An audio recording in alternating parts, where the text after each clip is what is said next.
So చాలా అద్భుతమైనటువంటి session interaction కూడా జరిగింది స్వామివారితో. ఒకసారి మీ అందరి చప్పట్లతో నెక్స్ట్ సెషన్లోకి మనం ఎంటర్ అయిపోదాం. అండ్ మార్నింగ్ నుంచి ఇప్పుడు మిమ్మల్ని నిలబెట్టి మాట్లాడకుండా మీరు ఒకసారి కూర్చోండి, నేను మాట్లాడతాను. Please please. యా, ఈరోజు అంటే మనం ఏ ఉద్దేశంతో అయితే ఈ కాంక్లేవ్ ఏర్పాటు చేసుకున్నామో అది నెరవేరుతుందని నేను అనుకుంటున్నాను.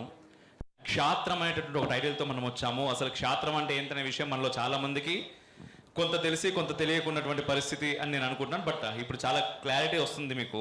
అండ్ ఈరోజు ఈ సెగ్మెంట్ ఏంటంటే కురుక్షేత్రం. అసలు మెయిన్ సెగ్మెంట్లోకి మనం ఎంటర్ అయిపోతున్నాం.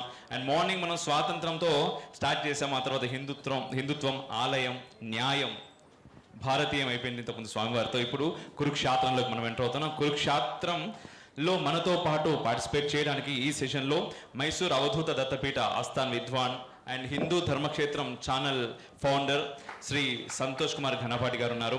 అలాగే హిందూ జనశక్తి లలిత్ కుమార్ అన్న గురించి మీకు ప్రత్యేకంగా నేను చెప్పాల్సిన అవసరం లేదు. హిందూ జనశక్తి ఛానల్ కంటే కూడా అంటే మనం ఛానల్ కంటే కూడా గ్రౌండ్ లెవెల్లో ఇంతకుముందు స్వామివారు అన్నట్టుగా గ్రౌండ్ లెవెల్లో వారు చేస్తున్నటువంటి పని అసలు మన మాటల్లో వర్ణించలేము. సనాతన ధర్మం గురించి అహరహము వారు శ్రమిస్తూ ఉన్నారు. వీరిద్దరితో ఈరోజు నేను వేదిక పంచుకోవడం నిజంగా నాకు చాలా ఆనందంగా ఉంది. అన్నయ్య thank you, sir ji thank you. Please.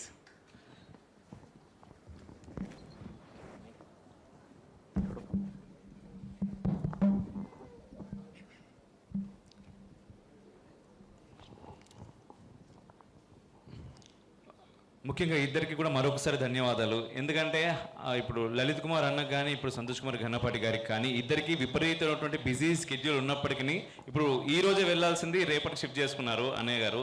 And వీరి గురించి నేను చెప్పాలి అంటే మైసూర్ నుంచి ఇక్కడికి వచ్చి అక్కడ వీరి కింద దాదాపు ఒక 300 నుంచి 400 మంది విద్యార్థులకి దాదాపు సంస్థ మొత్తం కూడా వీరిపైన ఆధారపడి ఉంటుంది. అయినప్పటికీ కూడా ఒక మంచి పని చేస్తున్నారు, దానికి మేము ప్రోత్సహిస్తాం, మేము నిలబడతామని చెప్పేసి వచ్చారు. వారి కోసం ఒక్కసారి చప్పట్లు కొడితే మనం ప్రోగ్రాంలోకి ఎంటర్ అయిపోదాం.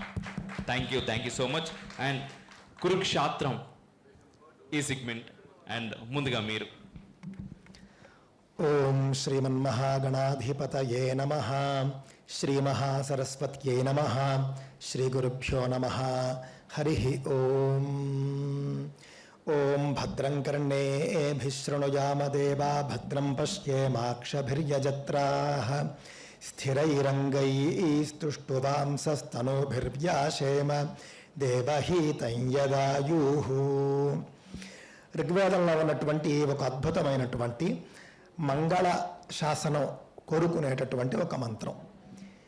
చూడండి, వేదం ఎంత గొప్పది అని అంటే ఈ మంత్రార్థం ఒక్కసారి మీరు వింటే కనుక ఇది ఒక మతానికి చెందినది కాదు అని మీకు అర్థమవుతుంది. భద్రం కర్ణేభిః శృణుయామ దేవాః, ఎల్లప్పుడూ కూడా శుభకరమైనటువంటి మంగళకరమైనటువంటి మాటలే నేను వినాలిగాక. భద్రం పశ్యేమాక్షభిర్యజత్రాః, ఎప్పుడూ కూడా శుభకరమైనటువంటి మంగళకరమైనటువంటి దృశ్యాలే నేను చూడాలిగాక. స్థిరైరంగైస్తుష్టువాంసస్తనూభిః, నా శరీరంలో ఉన్నటువంటి అవయవాలన్నీ కూడా అత్యంత బలంగా ఉండాలిగాక. అంతే విధంగా నాకు అత్యధిక ఆయుష్ ఉండాలిగాక. నేను ధర్మం గురించి మాట్లాడాలిగాక, దేవతల గురించి స్తుతించాలిగాక, ధర్మాన్ని నేను రక్షించాలిగాక అనేటటువంటి అర్థం మనకు ఈ మంత్రంలో వస్తుంది. ప్రతి కార్యక్రమానికి కూడా ముందు మనం ఈ మంత్రంతో ప్రారంభం చేసుకోవడం అనేది మంగళకరం. ఇకపోతే నిన్న ఈ కార్యక్రమానికి నేను వస్తూ ఉన్నటువంటి విషయం సద్గురువులు పూజ్య గురుదేవులైనటువంటి గణపతి సచ్చిదానంద స్వామీజీ వారికి చెప్పడం జరిగింది. ఏ ఛానల్ వాళ్ళు చేస్తున్నారు ఏమిటి అని అడిగారు. ఈ విధంగా రిఫ్లెక్షన్ అని ఒక రైట్ వింగ్ జర్నలిజం ఛానల్ అండి అని నేను చెప్పడం జరిగింది. రైట్ వింగ్ జర్నలిజమా అన్నారు. అవునండి అన్నారు. ఓహో, అయితే ఇప్పుడు వీళ్ళను కూడా జనాలు బాగా ఆదరిస్తున్నారన్నమాట అన్నారు. అవునండి. అంటే ఒకానొక కాలంలో పూర్తిగా లెఫ్ట్ వింగ్ జర్నలిజానికి, లెఫ్ట్ వింగ్ ఐడియాలజీకి ఎక్కువగా గౌరవం ఉండేది. అంటే వారే చెబుతున్నారు, లెఫ్ట్ వింగ్ ఐడియాలజీకి, లెఫ్ట్ వింగ్ జర్నలిజానికి బాగా ఆదరణ ఉండేది. ఇప్పుడు ఆ రోజులు పోయాయి. ఆ రోజులు పోయి రైట్ వింగ్ జర్నలిజానికే ఇప్పుడు రోజులు వచ్చాయి. నేడు అత్యధికులు అంటే మెజారిటీ అయినటువంటి హిందువుల యొక్క వాళ్ళ యొక్క ఉద్దేశానికి, వాళ్ళ యొక్క అభిప్రాయానికి అనుగుణంగానే జర్నలిజం అంటే వార్తా ఛానళ్ళు కూడా నడుచుకోవలసినటువంటి అవసరం ఏర్పడింది. ఇప్పుడు హిందువులకు అనుగుణంగా వార్తలు రాస్తేనే, హిందువులు మెచ్చుకునేట్టుగా వార్తలు రాస్తేనే వార్తా ఛానళ్ళు ఉంటాయి, మనగలుగుతాయి. హిందువులకు వ్యతిరేకంగా ఇప్పుడు మేము వార్తలు రాస్తాము అంటే కనుక వాళ్ళ యొక్క ఆటలు సాగవు. ఇది నా సందేశంగా అక్కడ వెళ్ళి చెప్పు అని స్వామివారు చెప్పడం జరిగింది. అక్కడ నుండేవారు రిఫ్లెక్షన్ ఛానల్కు కూడా ఆశీస్సులు అందజేశారు.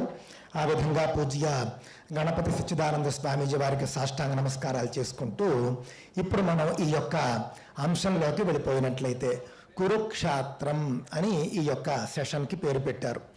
కురుక్షేత్రం అంటే ఏమిటి అని మనం చూస్తే క్షత్రం అనే పదం, క్షేత్రం అనే పదం రెండు ఒకటే ఇంచుమించుగా. క్షత్రం అంటే ఏమిటండి? మనం క్షేత్రాన్ని విడిచిపెట్టాము, లేకపోతే మనకి క్షేత్రం అనేది హిందువుల్లో లోపించింది అంటే సత్యమే. హిందువులకు భగవద్గీత మిగిలింది, క్షేత్రం పోయింది. భగవద్గీతను పూజిస్తున్నారు, క్షేత్రాన్ని మరిచిపోతూ వచ్చారు. అసలు క్షేత్రం అంటే ఏమిటి?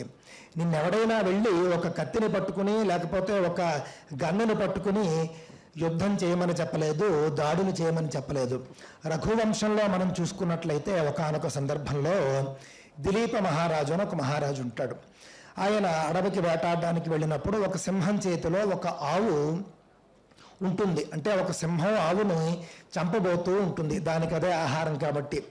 సింహానికి బలహీనమైనటువంటి జంతువులు ఆహారం. ఆ విధంగా సాధు జంతువులు కూడా సింహానికి ఆహారమే. ఆవును సింహం ఆహారంగా తీసుకోబోతూ ఉన్నది. అప్పుడు దిలీప మహారాజు తన యొక్క క్షాత్ర ధర్మాన్ని ఉపయోగించి సింహాన్ని నిలువరించాడు. నిలువరించి ఆవును కాపాడాడు. అప్పుడు సింహం దిలీప మహారాజుని ప్రశ్నించింది, ఇదేమిటయా, నా నోటి వద్ద ఉన్నటువంటి ఆహారాన్ని నువ్వు లాక్కుంటూ ఉన్నావు, ఇది నీకు న్యాయం కాదు కదా, నేను నీ రాజ్యంలో జీవినే, నువ్వు నాకు ఆహారాన్ని అందించవలసిన బాధ్యత నీదే కదా, నువ్వు నా ఆహారాన్ని ఎందుకు తీసుకుంటూ ఉన్నావు అని అడిగితే, నేను నీ ఆహారాన్ని తీసుకోవటం లేదు. క్షాత్రధర్మం, క్షత్రం అంటే 2 లక్షణాలు ఉండాలి. క్షతం త్రాయతే ఇది క్షాత్రం. మనమందరం కూడా వార్తల్లో చదువుతూ ఉంటాం, మనందరికీ తెలుసు. ఏదైనా ఒక అనర్థాలు జరిగినప్పుడు క్షతగాత్రులు అనే పదం వాడతారు. క్షతగాత్రులను తీసుకువెళ్ళారు, ఇంతమంది మరణించారు, ఇంతమంది క్షతగాత్రులు ఉన్నారు అని. క్షతగాత్రులు అంటే ఏమిటి? దెబ్బతిన్నవారు. అదేవిధంగా దెబ్బతిన్నవారు క్షతగాత్రులు అవుతారు. క్షత్రియుడి యొక్క లక్షణం, క్షాత్రం అంటే ఏమిటంటే దెబ్బతిన్నవాడిని రక్షించడం, దెబ్బ తినకుండా కూడా కాపాడడం. ఈ 2 లక్షణాలు కూడా క్షాత్రం కిందకు వస్తాయి. మనం ఆ మాత్రం చేయలేమా?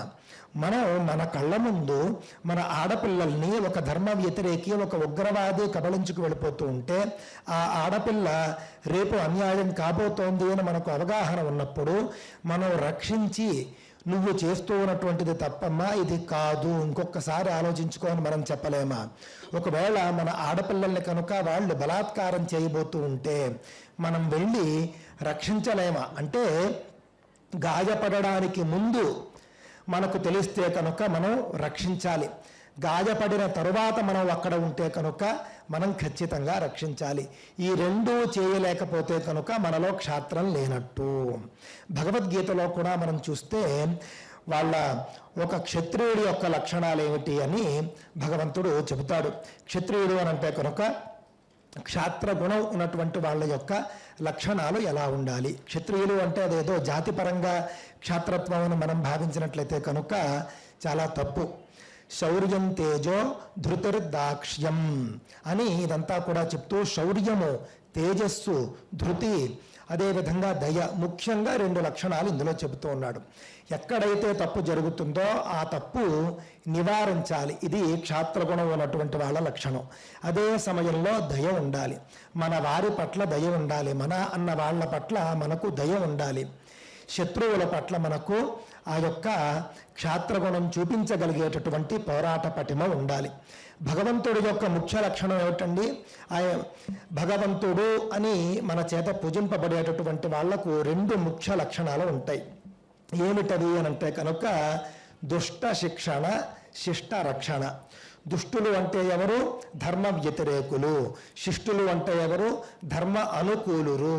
మనం భగవంతుడు అని ఏదైతే భగవంతుడు అవతారం తీసుకుని చేస్తాడో మనం కనీసం ఆ పని చేయడానికి ప్రయత్నం చేయాలి. భగవంతుడే వస్తాడో చేస్తాడో అని మనం అనుకోవడం చాలా తప్పు. దుష్టుల్ని మనం శిక్షించాలి, శిష్టుల్ని రక్షించాలి.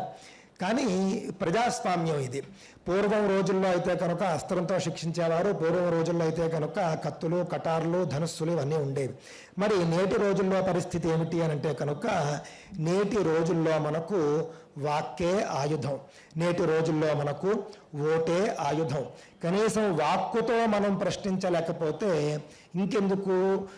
ప్రతి ఒక్కరు కూడా అస్త్రం పట్టడానికో లేకపోతే గొడవలకు వెళ్ళడానికో భయపడవచ్చుగాక, కానీ ప్రశ్నించడానికి కూడా భయపడుతూ ఉన్నాము అని అంటే కనుక ఇంకా మనలో క్షాత్రం ఉంది అని మనం చెప్పాలా? క్షాత్రం ఎక్కడుంది? క్షాత్రం లేదు. క్షాత్రం ఎప్పుడో మనం పోగొట్టుకున్నాము. కానీ దానిని ఇప్పుడు మళ్ళీ మనం ఒక్కసారి మళ్ళీ పునః ఆవాహన చేసుకోవాలి. భగవంతుడు భగవద్గీతలో అర్జునుడితో చెప్తాడు చాలా అద్భుతమైనటువంటి మాట. ఇందాక వాళ్ళందరూ మాట్లాడుతూ ఉన్నప్పుడు ఒక మాట, కృష్ణుడు, రాముడు వీళ్ళెప్పుడూ కూడా మర్యాద పురుషోత్తములు, ఎప్పుడూ కూడా వాళ్ళు వీరత్వాన్ని చూపినట్లుగా మనకు కనిపించరు. అలా ఎందుకు చూపించట్లేదు అంటే చాలా స్పష్టంగా అర్జునుడు, నేను యుద్ధం చేయడానికి నాకు ఏమాత్రం కూడా ఉద్దేశం లేదయ్యా, నాకు చాలా ఒళ్ళంతా కూడా గాంధీవం స్రంసతే హస్తాతు, చేతి నుండి గాంధీవం కింద పడిపోతోంది, నా వల్ల కావటం లేదు అని అంటే కృష్ణుడు వెంటనే ఆయనకి చాలా కోపం వస్తుంది. ఇంతవరకు వచ్చిన తర్వాత ఈ మాట మాట్లాడతాడా ఈయన అని చెప్పేసి, క్లైబ్యం ఆస్మగమః పార్థ నైతత్వయ్యుపపద్యతే క్షుద్రం హృదయ దౌర్బల్యం త్యక్వోత్తిష్ఠ పరంతప. ఇంతకు మించినటువంటి వాక్యం కృష్ణుడు చెప్పాల్సినటువంటి అవసరం లేదు. క్లైబ్యం అంటే ఏమిటి? క్లైబ్యం అంటే నపుంసకత్వం. నపుంసకత్వాన్ని చూపిస్తున్నావా నువ్వు అని అర్జునుడిని ఒక్క మాటతో కృష్ణుడు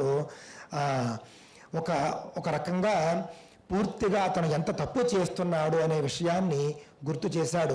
గుర్తు చేసి, నువ్వు క్లైబ్యాన్ని చూపించకు, నపుంసకత్వాన్ని చూపించకు, దయచేసి నువ్వు క్షుద్రం హృదయ దౌర్బల్యం. నేడు మన హిందువుల్లో ఉన్నది ఇదే, క్షుద్రమైనటువంటి హృదయ దౌర్బల్యం.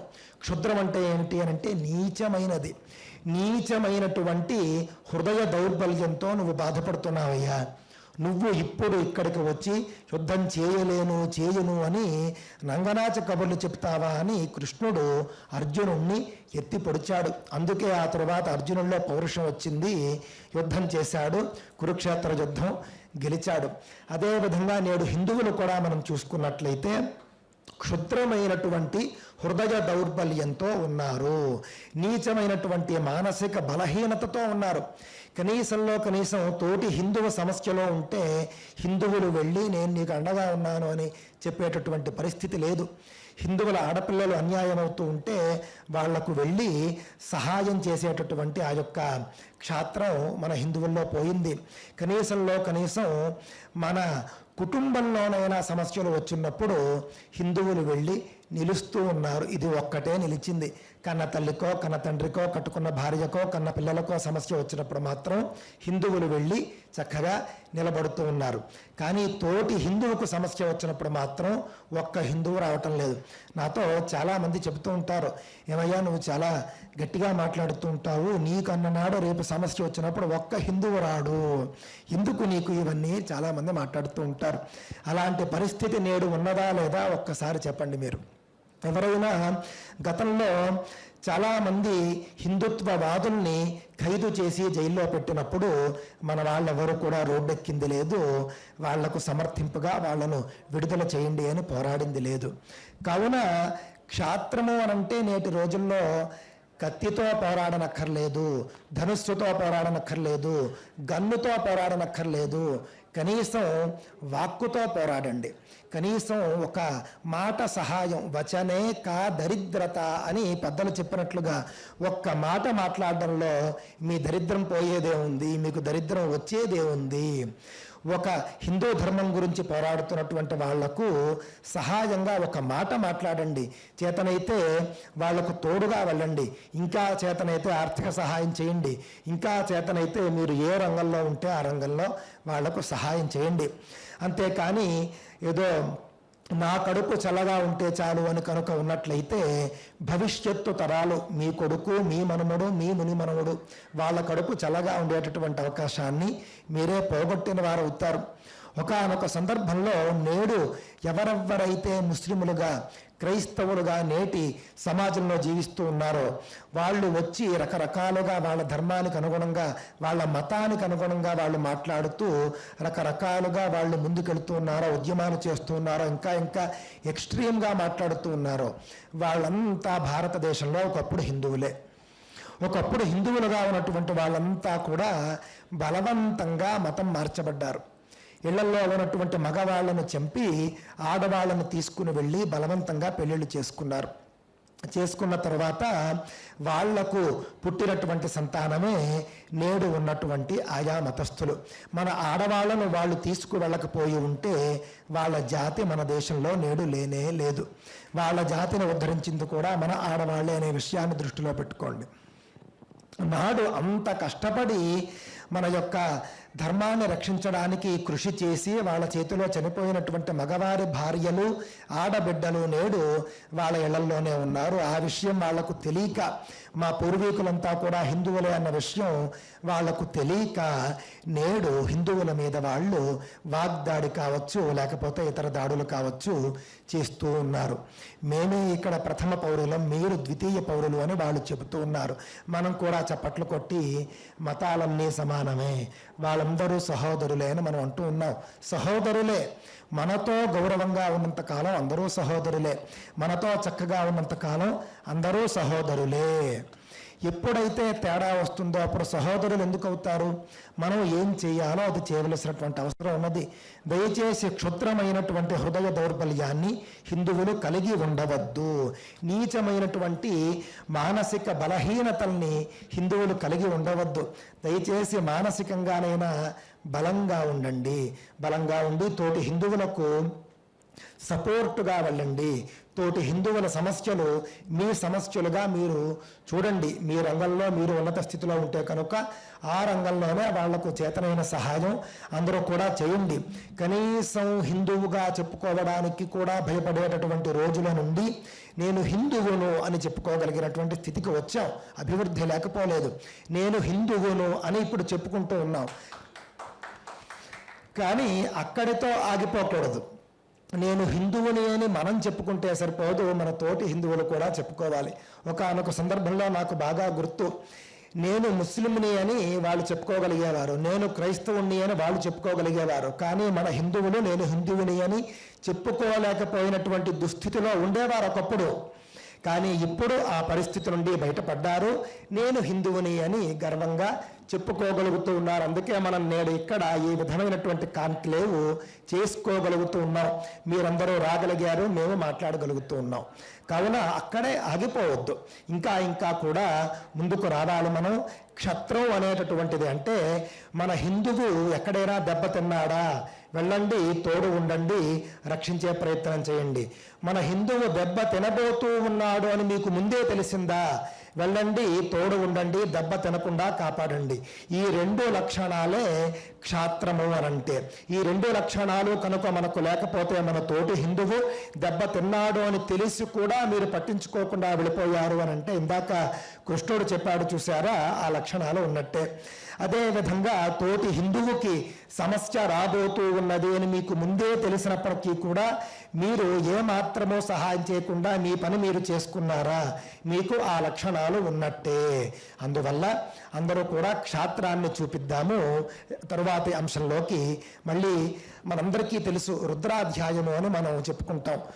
నమ్మకం అంటాం మనం. నమ్మకం అంటే ఓం నమో భగవతే రుద్రాయ అని మొదలవుతుంది. అందులో మొట్టమొదటి మంత్రం ఏమిటో తెలుసునండి. నమస్తే రుద్రమన్యవ ఉతోత ఇషవే నమః, నమస్తే అస్తు ధన్వనే బాహుభ్యాముతతే నమః, శివుణ్ణి నమస్కరిస్తూ ఉన్నారు. ఏ విధమైనటువంటి శివుణ్ణి? ఉగ్రుడైనటువంటి శివుణ్ణి. ఏ విధంగా ఉగ్రుడైనటువంటి శివుణ్ణి?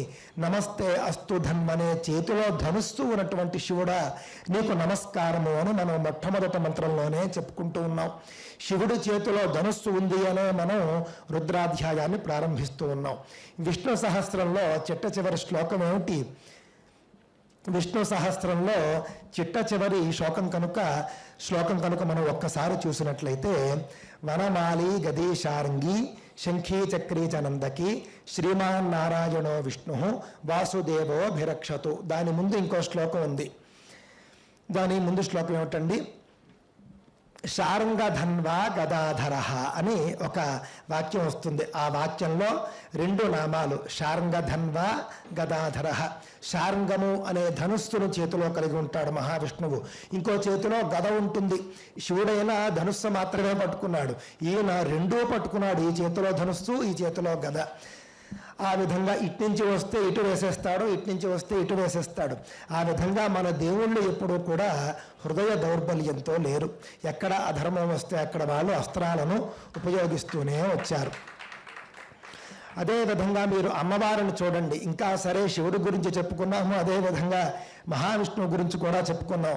ఈయనకి 2, ఆయనకు 4 చేతులు ఉంటాయి. అమ్మవారికి ఎన్ని చేతులు ఉంటాయి? అష్టాదశ భుజ, 18 చేతులు ఉంటాయి ఆవిడికి. ఇటు 9, ఇటు 9 ఉంటాయి. మొత్తం 33 కోట్ల మంది దేవతల చేతిలో ఉండేటటువంటి ఆయుధాలన్నీ అమ్మవారి చేతిలోనే ఉంటాయి. ఓ చేతిలో గద, ఓ చేతిలో ధనుస్సు, ఓ చేతిలో కత్తి, ఓ చేతిలో చక్రం, ఇంకా అన్నీ ఉండి ఆవిడ చేతిలో డాలు కూడా ఉంటుంది. అంటే ఇన్ని ఆయుధాలు అమ్మవారు కలిగి ఉంటుంది. స్త్రీమూర్తి అయి ఉండి అమ్మవారు ఎప్పుడూ కూడా బలహీనంగా లేదు. మన యొక్క సనాతన ధర్మ చరిత్రలో అమ్మవారు ఎప్పుడూ కూడా బలహీనంగా మనకు అస్త్రాలు లేకుండా కనిపించదు. దృష్టిలో పెట్టుకోవాలి. దేవతలందరూ కూడా అస్త్రాలను పట్టుకుని మనకేం బోధిస్తూ ఉన్నారు? మనం ఎప్పుడూ కూడా ఆత్మరక్షణ చేసుకోవలసిందే. శివుడైనా మహావిష్ణువైనా అమ్మవారైనా వాళ్ళంతటా వాళ్ళు ఎప్పుడూ యుద్ధానికి వెళ్ళరు. హిందువు కూడా తనంతట తాను ఎప్పుడూ కూడా యుద్ధానికి వెళ్ళడు.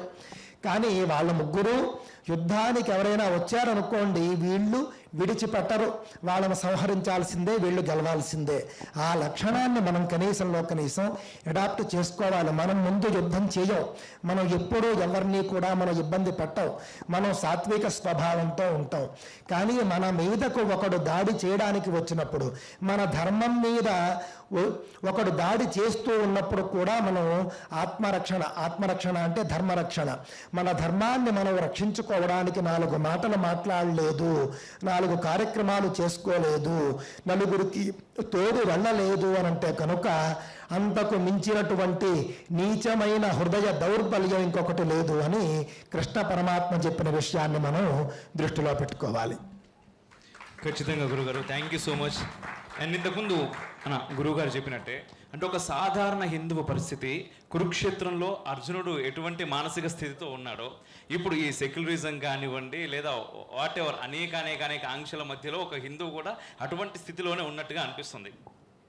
And at the same time మీరు గ్రౌండ్లో చాలా మట్టుకు తిరుగుతారు, గ్రౌండ్లో వర్క్ చేస్తూ ఉంటారు, గ్రౌండ్లో సమస్యలను మీరు చూస్తూ ఉంటారు. క్షాత్రం మన హిందువుల్లో ఇంకా ఎంతవరకు సజీవంగా ఉందని మీరు చూస్తున్నారు? అండ్ దూరం కావడానికి గల కారణం ఏంటి? ముందుగా రిఫ్లెక్షన్ ప్రేక్షకులందరికీ, అదేవిధంగా ఇక్కడికి వచ్చిన మిత్రులందరికీ కూడా నమస్కారం. అండ్ మెయిన్లీ ఇక్కడ అమ్మోకి స్పెషల్ థ్యాంక్స్ అండ్ అప్రిసియేషన్. ఇంత మంచి కార్యక్రమం నిర్వహించినందుకు, ఇట్లాంటివి అనేక నిర్వహించినందుకు కూడా. సో ఇక్కడ క్షాత్రం గురించి ఒకటి మాట్లాడుకోవాలండి. హిందువుల్లో క్షాత్రం చచ్చిపోయిందని కొంతమంది అంటున్నారు, క్షాత్రం బతికే ఉందని కొంతమంది అంటున్నారు. నేను 2 అబద్ధాలే అంటున్నా. హిందువులు ఏ విధంగా అయితే ఈ దేశంలో నిద్రపోతున్నారు అనే ఒక మబ్బులో మనం బతికేస్తున్నామో, అలాగే ఈ మబ్బులో కూడా బతికేస్తున్నాం. హిందువులు నిద్రపోవట్లేదు, నిద్ర నటిస్తున్నారు. బికాస్ వాళ్ళకి కంఫర్ట్ కావాలి. అలాగే హిందువుల్లో క్షాత్రం కూడా చచ్చిపోలేదు, ఉంది. కానీ దాన్ని బయటికి తీయాలంటే ఎక్కడ మళ్ళీ శ్రమపడాలి, ఎవరికి పని పెట్టాలని చెప్పేసి ఆలోచనతోటి ఏమీ లేని చవటల్లాగా కూర్చుంటున్నారు. భగవద్గీతలో కనుక 2వ అధ్యాయంలో మనం చూసుకున్నట్లయితే, సంభావ్యతే కీర్తించ మరణాత్ అతిరుచ్యతే అని చెప్పేసి పరమాత్మ మనకు చెప్తా ఉన్నారు. అంటే ఎవరైనా ఒకడికి మర్యాద కలిగినోడికి, ఇజ్జత్తు మానం అంటారు కదా, అది కలిగినోడికంట అది పోగొట్టుకోవటం మరణం కంటే దారుణమైన విషయం. సిగ్గు మానం పోగొట్టుకుని బతకటం కంటే చచ్చిపోవటం మేలురా బాబు అని పరమాత్మ మనకి స్ట్రైట్గా భగవద్గీతలో చెప్పారు. కానీ మనం ఏం చేస్తున్నాం? అన్నీ ఇడిసే బతుకుతున్నాం. ఎందుకు? ఈ రోజు మనకి ఏదన్నా సిగ్గు మానం పౌరుషం వీటితో బతకాలంటే మనం వీధుల్లోకి రావాలి. మనం వీధుల్లోకి రావాలంటే మన పని పక్కన పెట్టాలి. మనకి బోల్డ్ పనులు ఉంటాయి. పొద్దున్నే ఒళ్ళు కడుక్కోవాలి, అది అయిన తర్వాత కుటుంబ పోషణ కోసం ఉద్యోగం చేయాలి, అది అయిపోయిన తర్వాత పేకాటో లేకపోతే క్లబ్బో పబ్బో ఏదోటి కావాలి.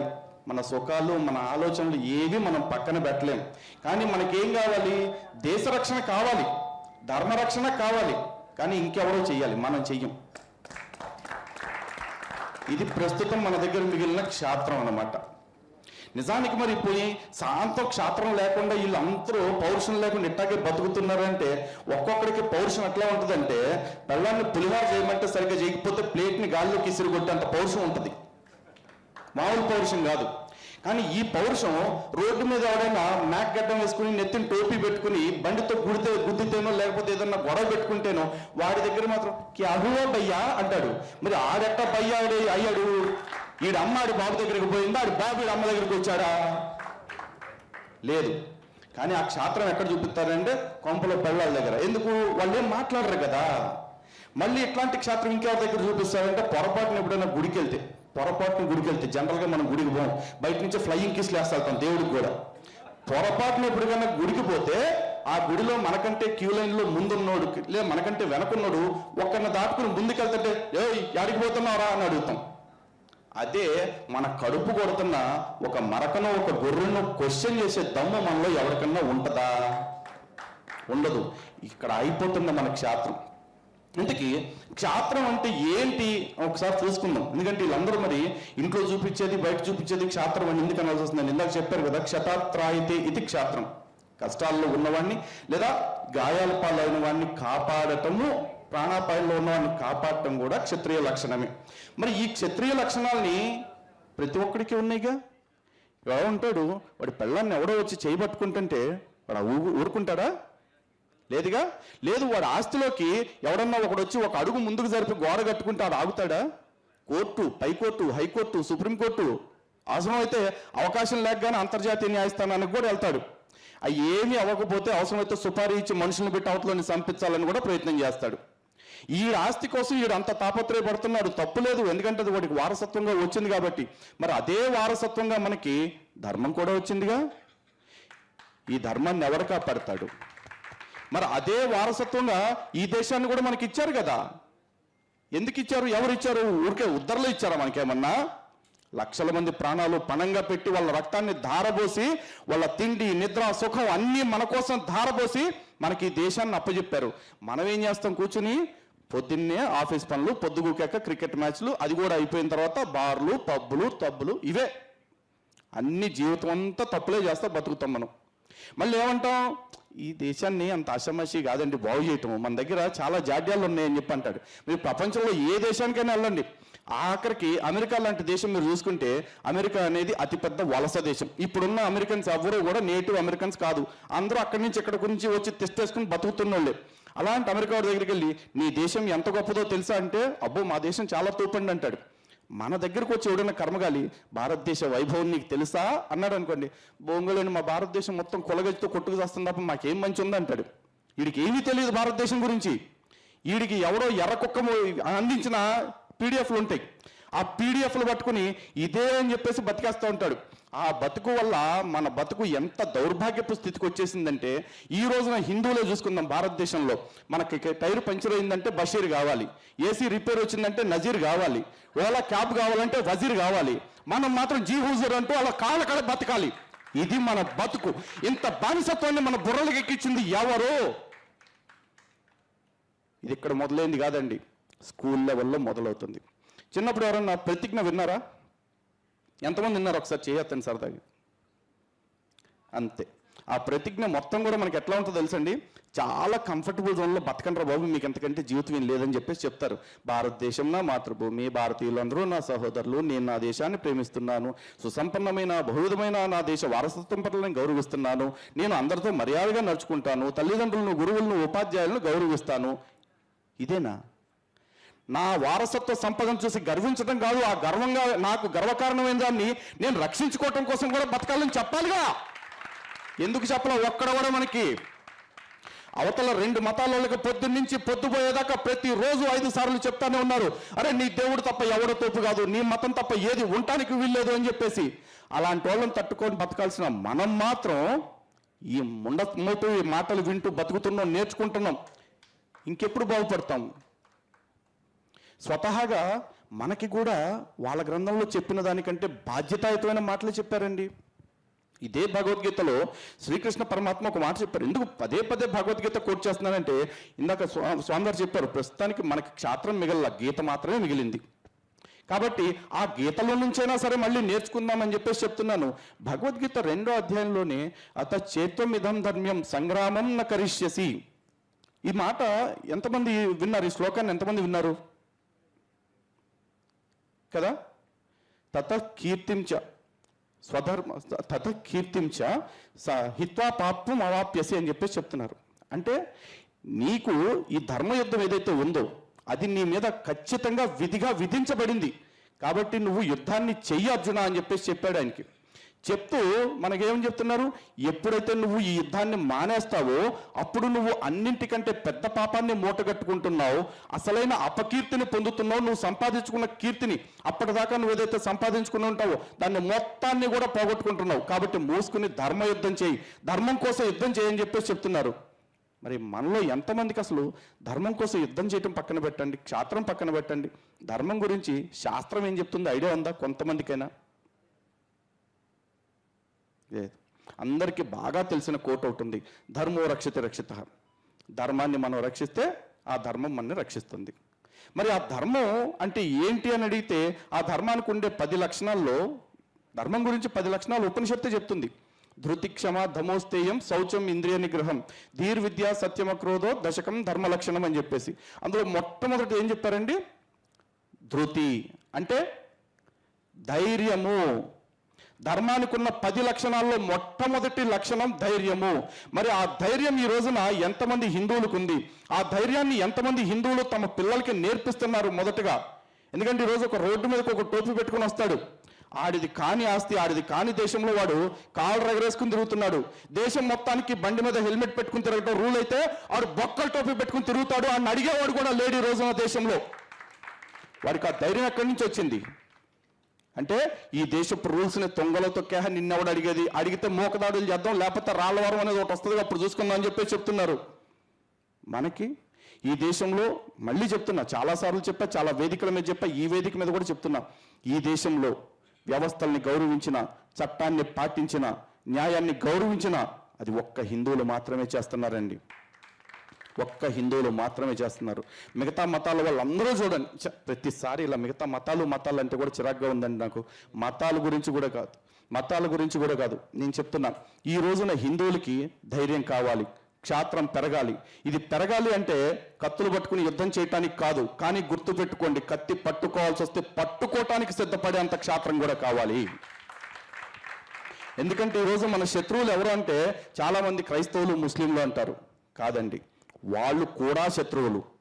వాళ్ళతో పాటు మనకి ఈ దేశంలో నాస్తికులు శత్రువులే. ఎందుకంటే శత్రువులు అంటే మన వాదానికి వ్యతిరేకంగా ఉన్నారు కాబట్టి కాదు, మనం ప్రతి వాదాన్ని అంగీకరించగలం, వాళ్ళతో మాటల ద్వారా చేయగలం. కానీ వాళ్ళు సనాతన ధర్మం యొక్క పతనాన్ని కోరుకుంటున్నారు కాబట్టి, నా నాశనాన్ని కోరుకునే ప్రతి వాడు నాకు శత్రువే. ఎవరైతే సనాతన ధర్మాన్ని నిర్మూలిస్తానో అని బహిరంగంగా చెప్తున్నాడో వాడిని నిర్మూలించడానికి నాకు ఈ మాటలు రికార్డ్ అయిపోయి ఎయిర్లోకి వెళ్ళిపోయినా కూడా ఊడేదేం లేదు, పీకేదేం లేదు. ఎవడైనా ఒక్కసారే చేస్తాడు, 2 సార్లు చేస్తాను అనుకుని ఆలోచన ఉన్నోడు భయపడండి మీ బతుకులకి. అంతే. ఎవడైనా నా ధర్మాన్ని నిర్మూలిస్తాను అంటే గనక ఖచ్చితంగా వాడిని నిర్మూలించడానికి కూడా నేను వెనకాడను. క్రైస్తవులు కావచ్చు, ముస్లింలు కావచ్చు, నాస్తికులు కావచ్చు, లేకపోతే ఇప్పుడు హిందువుల్లో కొత్తగా దౌర్భాగ్యులు కొంతమంది దుర్మార్గపు మార్గాలతో వచ్చారు. బ్రహ్మకుమారిలు అని చెప్పేసి, ఆడెవడో తాడిపత్రి ప్రబోధానంద త్రైత సిద్ధాంతం అని చెప్పేసి, ఆ జ్ఞానగంగా అంట, ఈ మధ్య అదో దిక్కుమాల వ్యవస్థ వచ్చింది. వాడేంటి, అడ్రస్ మొత్తం ఇస్తేనంటే ఒక పుస్తకం పంపుతాడు. అరే 100 రూపాయల పుస్తకం కోసం మీ అడ్రస్లు, మీ ఫోన్ నెంబర్లు అన్నీ ఆడి చేతిలో పెడుతున్నారంటే మీ బతుకులు తగలయ్యా, సిగ్గుందా మీకు అసలు? రూపాయల పుస్తకం కోసం నీ పర్సనల్ డేటా మొత్తం వాడి చేతిలో పెడతాను, ఆడు 500 రూపాయల పుస్తకాన్ని ఇస్తానంటే నీ ఇంటి ఆడవాళ్ళని కూడా పంపిస్తావు కదా రేపు? ఈ దౌర్భాగ్య పుస్తకం అలవాటు అయితే చేయడా? ఇలాంటి శత్రువులు ఇంకా కోకొల్లలండి. కొత్తగా ఈ బ్రహ్మకుమారి అనే ఒక సంస్థ వచ్చింది. ఆ బ్రహ్మకుమారి సంస్థ ఇప్పుడు 4 పార్టీలు అయింది. ఈ బ్రహ్మబాబా పార్టీ మొన్నటిదాకా మీ అందరికీ తెలుసు. ఇప్పుడు ఆ బ్రహ్మబాబా పార్టీ పోయి శివ పార్టీ, విష్ణు పార్టీ కూడా వచ్చింది కొత్తగా.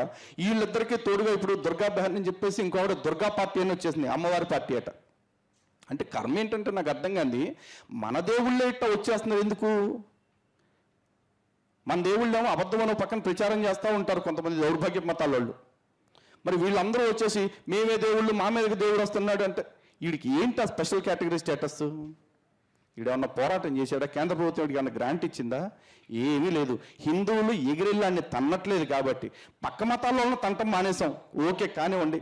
మన ధర్మంలో ఉంటూ మన ధర్మం ముసిగేసుకుంటూ మన ధర్మానికి చెడ్డ పేరు తెస్తున్న ధర్మ ద్రోహులను కూడా కొట్టకపోతే ఇంకెప్పుడు కాపాడుకుంటాం మన ధర్మాన్ని? నేనేం చేస్తున్నాను అని మీరు అడగొచ్చు. నా వంతు ప్రయత్నం నేను 100% చేస్తున్నాను. ఈ బ్రహ్మకుమారుల విషయంలో కావచ్చు, ఆ తాడిపత్రి త్రైతంగాడి విషయంలో కావచ్చు, ఈ రాంపాల్ బాబా విషయంలో కావచ్చు, ఇంకా దొంగ బాబాలు ఎవడైతే ఉన్నాడో వాళ్ళందరి విషయంలో కూడా కావచ్చు. ఎందుకు చేస్తున్నాము అంటే ఎల్లప్పుడూ వీధులను మాత్రమే ఊడ్చుకుంటా కూర్చుంటే వీధుల్లో ఊడ్చిన చెత్తంతా వచ్చి మన ఇళ్లలోనే పడుతుంది. కాబట్టి మన ఇళ్లను కూడా శుభ్రం చేసుకోవాలి. ఆ పని మేము సక్రమంగానే చేస్తున్నాం.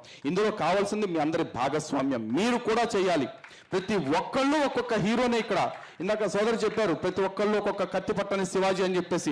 ముమ్మాటికి నిజం. ఉదయం నుంచి సాయంత్రం దాకా ధర్మం కోసం ఇక్కడ ఇంతమంది కూర్చున్నారు అంటే ఇక్కడ కూర్చున్న ప్రతి ఒక్కడు ఒక శివాజీ, ప్రతి ఒక్కడు ఒక్క రాణా ప్రతాప్, ప్రతి ఒక్క స్త్రీ ఒక్కొక్క ఝాన్సీ లక్ష్మీబాయే. కానీ యాక్షన్స్ ఎక్కువ కావాలి మనకి. ఇప్పుడు చెప్తున్నానండి, ధర్మం గురించి టాపిక్ వచ్చింది. ధర్మరక్షణ మనం అందరం చేస్తామని చెప్పేసి అంటున్నాం. ఈ ధర్మరక్షణలో ఫస్ట్ మనకు కావాల్సింది ఏంటండి? ప్రశ్నించటమేగా. ఈ ప్రశ్నించే క్రమంలోనే క్షాత్రం ఎంత ఇంపార్టెంటో శాస్త్రం కూడా అంతే ఇంపార్టెంట్గా, రెండూ కావాలిగా మనకి. ఉదాహరణకి నేను అంటే నా లైఫ్లో జరిగిన ఒక 2-3 ఇన్సిడెంట్స్ చెప్పొచ్చు, టైం ఉంది? ఒకసారి ఒక పోరంబోగ్గాడు కూర్చున్నాడు, వాడు ఒక నాస్తికుడు. ఆడొచ్చేసి మాట్లాడుతూ ఏమంటాడంటే, ఏమయ్యా మీరన్నీ మీ సంస్కృతంలో అర్థం కాకుండా రాసుకున్నారు, అసలు ఆ సంస్కృతం అనే భాష అర్థం లేని భాష, దానికి లిపి లేదు మొన్నటిదాకా అని చెప్పేసి అన్నాడు. ఆ గాడిదకి ఎన్ని రకాలుగా చెప్తే అర్థమవుతుంది? ఏ భాషకైనా కూడా లిపి కాదురా ఇంపార్టెంట్, భాషకి ఎప్పుడు శబ్దమే ఇంపార్టెంటు. ఎందుకంటే ఏ భాష పుట్టినా మొదట శబ్దరూపకంగానే వస్తుంది. ఆ తర్వాత మనం కమ్యూనికేట్ చేసుకోవడానికి లేకపోతే డేటా ట్రాన్స్ఫర్ చేసుకోవడానికి మన అవసరం కోసం భాషను లిపిని సృష్టించుకుంటూ ఉంటాం. అలా చెప్పిన సన్నాసి పోనీ ఆ భాషకు దూరంగా ఉంటాడా? లేదు. ఆడి పేరు నరేష్, అది సంస్కృతం పేరు. ఆడు పెట్టుకున్న సంస్థ పేరు భారత నాస్తిక సమాజం. అందులో భారత అంటే సంస్కృత పదం, నాస్తిక అంటే సంస్కృత పదం. వాటిని దేన్ని వదలలేడాడు. చివరికి భారత కమ్యూనిస్ట్ పార్టీ, భారత మార్క్సిస్ట్ పార్టీ అని పెట్టుకున్న వాళ్ళు కూడా అందులో భారత అనే పదాన్ని వదిలిపెట్టలేరు. వాళ్ళు అందరికీ ఆ సంస్కృతమే కావాలి. కానీ వాడు వీధుల్లోకి వచ్చి సంస్కృతానికి లిపిలేదు తెలుసా అంటే మన వాళ్ళు ఫోన్ చేసి అన్నా ఇట్లా అంటున్నాడు నిజమేనా? ఊరు అయితే అవుద్ది నిజమైతే. ఇప్పుడు మనకు ప్రాబ్లము లిపి కాదుగా, భాష. ఆ భాషలో చెప్పిన కంటెంట్, ఆ వేదంలో చెప్పిన దానిలో ఎక్కడైనా సరే ఇగో ఆడి పెళ్ళాన్ని ఎత్తురా, ఈడి పెళ్ళాన్ని ఎత్తురా, ఆడి గుడిని కూల్చే, ఈడి కొంపను కూల్చే అని చెప్తే వేదం మంచిది కాదండి అని చెప్పేసి అనొచ్చు. కానీ వేదం మొత్తం గురించి ఇందాకే గురువు గారు చెప్పారు కదా, భద్రం కర్ణే విష్ణునియామదేవాహ భద్రం పశ్యమాక్షి విహిజత్ర అని చెప్పేసి. అంటే మా కళ్ళు ఎప్పుడు మంచి చూడాలి, మా చెవులు ఎప్పుడు మంచి వినాలి, ఇదే కదా వేదం చెప్పింది. అది తినటానికి నీకు రోగం ఏంటి? ఏం లేదు. అలాగే ఇంకొకడు ఉన్నాడు, మొన్న ఒక టోపీ పెట్టుకుని వస్తూ ఉంటాడు, సిరాజ్ అని మీ అందరూ చూసే ఉంటారు. ఆడు అసలు నేను సిరాజ్ గారు అంటే ఒక కౌంటర్ వీడియో చేస్తే అతను లలిత్ కుమార్ నువ్వు అన్నాడు. సరే నువ్వు అన్న తర్వాత నేను ఇంకా నెక్స్ట్ లెవెల్కి వెళ్తాను కాబట్టి రారా పోరాదాకి వెళ్ళిపోయిన తర్వాత నాకు బావ కాదు బామ్మది కాదు, నాకేంటి ఏది కాదు అసలు అన్నప్పుడు మాట్లాడారు. అయిపోయిన తర్వాత ఇంకో వీడియో పెట్టి ఇదిగో లలిత్ కుమార్ సంస్కారవంతంగా మాట్లాడట్లేదు నువ్వు, కాబట్టి నేను నీతో డిబేట్ చెయ్యను అని చెప్పేసి అన్నాడు. ఓకే, నేను సంస్కారవంతంగా ఎందుకు మాట్లాడాలి అంటానికి ఏదైనా ఆధారం చూపిస్తాడేమని చూస్తే ఖురాన్లో 2వ అధ్యాయంలో ఎన్నో ఆయత్తులో ఇట్లా ఉంది, సంస్కారవంతంగా మాట్లాడమని మా అల్లా చెప్తున్నాడు, నువ్వు అలా మాట్లాడిన రోజునే నీతో చర్చ చేస్తా అన్నాడు. నా కర్మ ఏంటంటే నేనే ఉన్న దొరకనా? కాదు కదా, ఖురాన్ నీది, నువ్వు పాటించు, నువ్వు సంస్కారవంతంగా మాట్లాడు. నాకు నా శ్రీకృష్ణ పరమాత్మ ఏం చెప్పారు? యస్మిన్ యథా వర్తతే యో మనుష్యాః తస్మిన్ తథా వర్తితవ్యం సధర్మః. ఎవడు నీతో ఎలా నడుచుకుంటాడో నువ్వు వాడితో అలాగే నడుచుకో. నువ్వు తమ్ముడు అంటే నేను అన్న అంటా, నువ్వు యారా అంటే నేను యారా బోక అంటా. నేను నా పరమాత్మ మాటల్ని పాటించేవాడిని. ఇలాంటి క్షాత్రం ప్రతి ఒక్కళ్ళలోనూ పెరగాలి. ఈ క్షాత్రం అంటే యుద్ధం చేయాల్సిన రోజున యుద్ధం చేసుకున్నప్పుడు చూద్దాం. ఆ రోజు యుద్ధంలో పోతామా ఉంటామా తర్వాత కదా, కానీ యుద్ధానికైతే సిద్ధంగా ఉందాం. కానీ దానికంటే ముందు మాట్లాడటానికి సిద్ధపడదాం. ఎందుకంటే చాలా మంది అంటూ ఉంటారు, అన్న మాకు కూడా మీలాగా మాట్లాడాలని ఉంది కానీ భయం వేస్తుందన్న, ఏదన్నా సమస్య వస్తుందేమోనని చెప్పి ఆలోచిస్తున్నాం అని చెప్పి అన్నారు. నేను 100% చెప్తున్నా, మాట్లాడండి, ఏ సమస్య రాదు. మాట్లాడకపోతేనే సమస్యలు వస్తాయి. మాట్లాడకపోవటం వల్లే సమస్యలు వస్తాయి. అంటే ఇక్కడ 100 మంది ఉన్నారనుకోండి, ఒక్కడు మాట్లాడితే సమస్య, 10 మంది మాట్లాడితే సమస్య. ఎందుకంటే మాట్లాడని వాళ్ళు 90 మంది ఉన్నారు కాబట్టి. 20 మంది మాట్లాడితే సమస్య, అప్పటికీ కూడా మాట్లాడని వాళ్ళు 80 మంది ఉన్నారు. 100కి 60 మంది మాట్లాడితే దాదాపుగా సమస్య కాకపోవచ్చు. 70 మంది, 80 మంది, 90 మంది కలిసి ఒకే మాట మాట్లాడితే సమస్య అవుతుందా అండి? 100కి 100 మంది మాట్లాడితే సమస్య అవుతుందా? ఇందాక చెప్పినట్లుగా సుప్రీంకోర్టు జల్లికట్టు తీర్పు వెనక్కి తీసుకుంటుంది. 100కి 100 మంది మాట్లాడితే ఎలా ఉంటుంది, ఐక్యత ఉంటే ఎలా ఉంటుంది. ఇందాక లిపి గురించి మాట్లాడారు, అందులో ఒక మాట మీకు చెప్దాం అనుకుంటూ ఉన్నాను. మనం చిన్నప్పుడు అందరూ కూడా ఇంటి నుండి తల్లో తండ్రో నాన్న పలానా ఒక కొట్టుకు వెళ్ళి పాలు పెరుగు మొదలైనటువంటి సామగ్రి తీసుకునిరా అని వాళ్ళు చెప్తారు.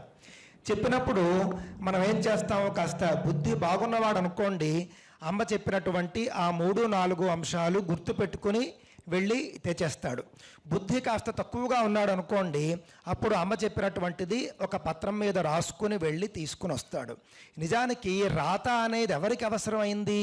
బుద్ధి తక్కువ వాడికి అవసరమైంది. బుద్ధి ఉన్నవాడికి లిపి అవసరం లేదు. మన సనాతన భారతదేశంలో కూడా మనకు లిపి అవసరం లేదు అని అంటే మన వాళ్ళ ఐక్యూ చాలా గొప్పది. ఐక్యూ గొప్పది కాబట్టి మనకి లిపి అవసరం లేదు.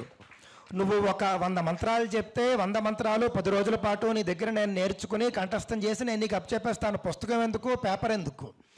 ఆ సత్తా లేని వాళ్ళు ఉంటారు చూసారా, ఎన్నిసార్లు చెప్పినా కూడా బుర్రకెక్కని మొద్దులు ఉంటారు. అలాంటి మొద్దులకు కాగితం మీద రాసి ఇవ్వాలి. లిపి అలా మొదలైంది. లిపి మొదలవ్వడానికి మొట్టమొదటి కారణం అది. ఇక రెండవ కారణం, లిపి మొదలు కాకపోవడానికి కారణం ఏమిటి అని అంటే కనుక వేద విద్య అలాగే ఇతర విద్యలన్నీ కూడా చాలా ఉత్కృష్టమైనవి, గొప్పవి. అనేక విద్యలు రహస్యంగా ఉండాల్సినవి కూడా ఉన్నాయి. నేటి రోజుల్లో మనం చూసామనుకోండి, న్యూక్లియర్ సైన్స్ అని ఉంటుంది. న్యూక్లియర్ సైన్స్ గురించి మీరు వికీపీడియాలో వెతికితే దొరుకుతుందా? మీకు దొరకదు.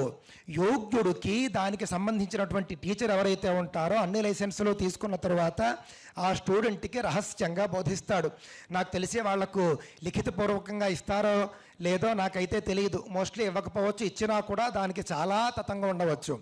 ఒకానొక సందర్భంలో వేద విద్య భారతీయ విద్యలన్నీ కూడా అయోగ్యుల చేతిలో పడకుండా ఉండడం కోసం వేటిని కూడా అక్షరబద్ధం చేయలేదు.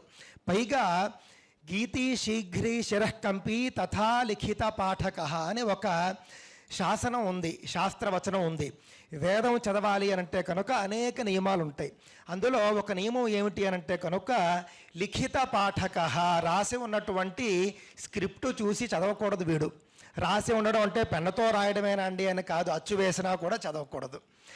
రాసి వేసిన దాన్ని చూసి చదవకూడదు, అచ్చు వేసిన పుస్తకాన్ని కూడా చూసి చదవకూడదు. మరి ఎలా చదవాలి అంటే గురువు దగ్గర గురుముఖత విని, ఒకసారి వింటే రాకపోతే 2 సార్లు 3 సార్లు. గురువు ఎంత సహనంతో ఉంటాడంటే విద్యార్థికి వచ్చేంత వరకు 100 సార్లైనా చెప్తాడు తప్ప రాసి ఇచ్చేవాడు కాదు. పూర్వకాలంలో మనవాళ్ళు ఆ స్థాయిలో బుద్ధిమంతులుగా ఉండేవారు. కానీ రాను రాను బుద్ధి తక్కువ అవుతూ వచ్చింది, పుస్తకాల పబ్లిషింగ్ ఎక్కువ అవుతూ వచ్చింది.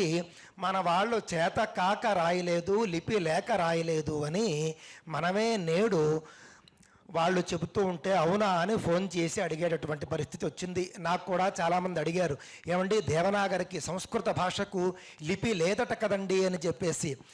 కనీసం ఒక్కసారి భారత రాజ్యాంగాన్ని తెరచి చూసినట్లయితే అధికరణం సంఖ్య గుర్తులేదు, కానీ కేంద్ర ప్రభుత్వ అధికార భాష ఏది అనంటే కనుక కేంద్ర ప్రభుత్వ అధికార భాష దేవనాగరి లిపితో కూడినటువంటి హిందీ అని ఉంటుంది.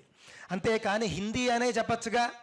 భారత రాజ్యాంగకర్తలు ఆ మాట ఎందుకు వాడలేదు, దేవనాగరి లిపితో కూడినటువంటి హిందీ అని చెప్పడానికి కారణం ఏమిటంటే, హిందీతో మొదలుపెట్టి ప్రపంచవ్యాప్తంగా 130 భాషలకు వాడుతున్నటువంటి లిపి దేవనాగరి లిపి. అది సంస్కృత లిపి. నేడు మరాఠీ కావచ్చు, బెంగాలీ కావచ్చు, బీహారీ కావచ్చు, కాశ్మీరీ కావచ్చు, కొంకణి కావచ్చు, నేపాల్లో మాట్లాడే కొన్ని భాషలు, డోంగ్రీ భాష, మణిపురి, చాలా భాషలు, 130 భాషలకు లిపి దేవనాగరి లిపి. 130 భాషల లిపి ఒకే లిపిగా మనకు కనిపిస్తూ ఉంటే సంస్కృతానికి లిపి లేదు అని వాడంటే, భారత రాజ్యాంగం కూడా చదవడం చేతకానటువంటి మనం అవును అవును లేదా అవునా అని ప్రశ్నించేటటువంటి దుస్థితిలోకి మనం వచ్చాం. ఇంకోటి క్షాత్రం గురించి మాట్లాడేటప్పుడు అసలు ఫస్ట్ ఆఫ్ ఆల్ మన ప్రాబ్లం ఏంటంటే భారతదేశపు క్షత్రియ వంశాల గురించి మనకి చెప్పేవాడు లేడు, తెలుసుకోవాలన్న ఆసక్తి మనకు అంతకంటే లేదు. ఎందుకంటే రాముడు కృష్ణుడు క్షత్రియులే కాదంటలు. ఇక ఆ తర్వాత క్షత్రియ వంశాల్లో లేవా, చాలా ఉన్నాయి. కాకపోతే మనం వాటి గురించి తెలుసుకోం. మనకు కనపడేది ఏంటి, అశోకుడు రోడ్లకి ఇరువైపున చెట్లు నాటించాడు, ఇదొకటే తెలుసు. అశోకుడు నాటొచ్చిన ముందు భారతదేశంలో అసలు చెట్లే లేవు అనమాట.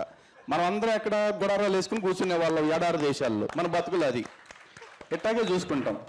మనకి ఇప్పుడు క్షాత్రం అనగానే క్షత్రియుడు అనగానే గుర్తు చేసేది ఏముంది అంటే, పెళ్ళం పిల్లలతో ఏగలేక కొంపొదిలేసి పారిపోయిన బుద్ధి లేనివాడిని. వాళ్ళని ఇప్పుడు మనకి దేవుళ్ళు అని చెప్పి చూపిస్తున్నారు, వాళ్ళనే ఇప్పుడు క్షత్రియులు అని చెప్పి చూపిస్తున్నారు.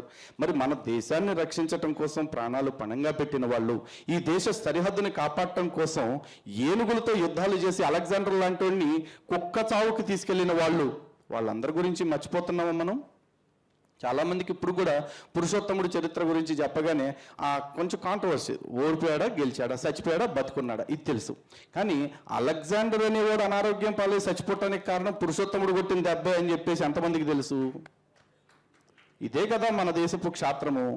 మనం ఇవన్నీ మర్చిపోయి మనం అంతా ఎప్పటికీ కంఫర్ట్ జోన్లో బతకాలి అని చూస్తే ఎట్లా? కంఫర్ట్ జోన్లో బతకాలని ప్రతి కుక్క అనుకుంటుందండి.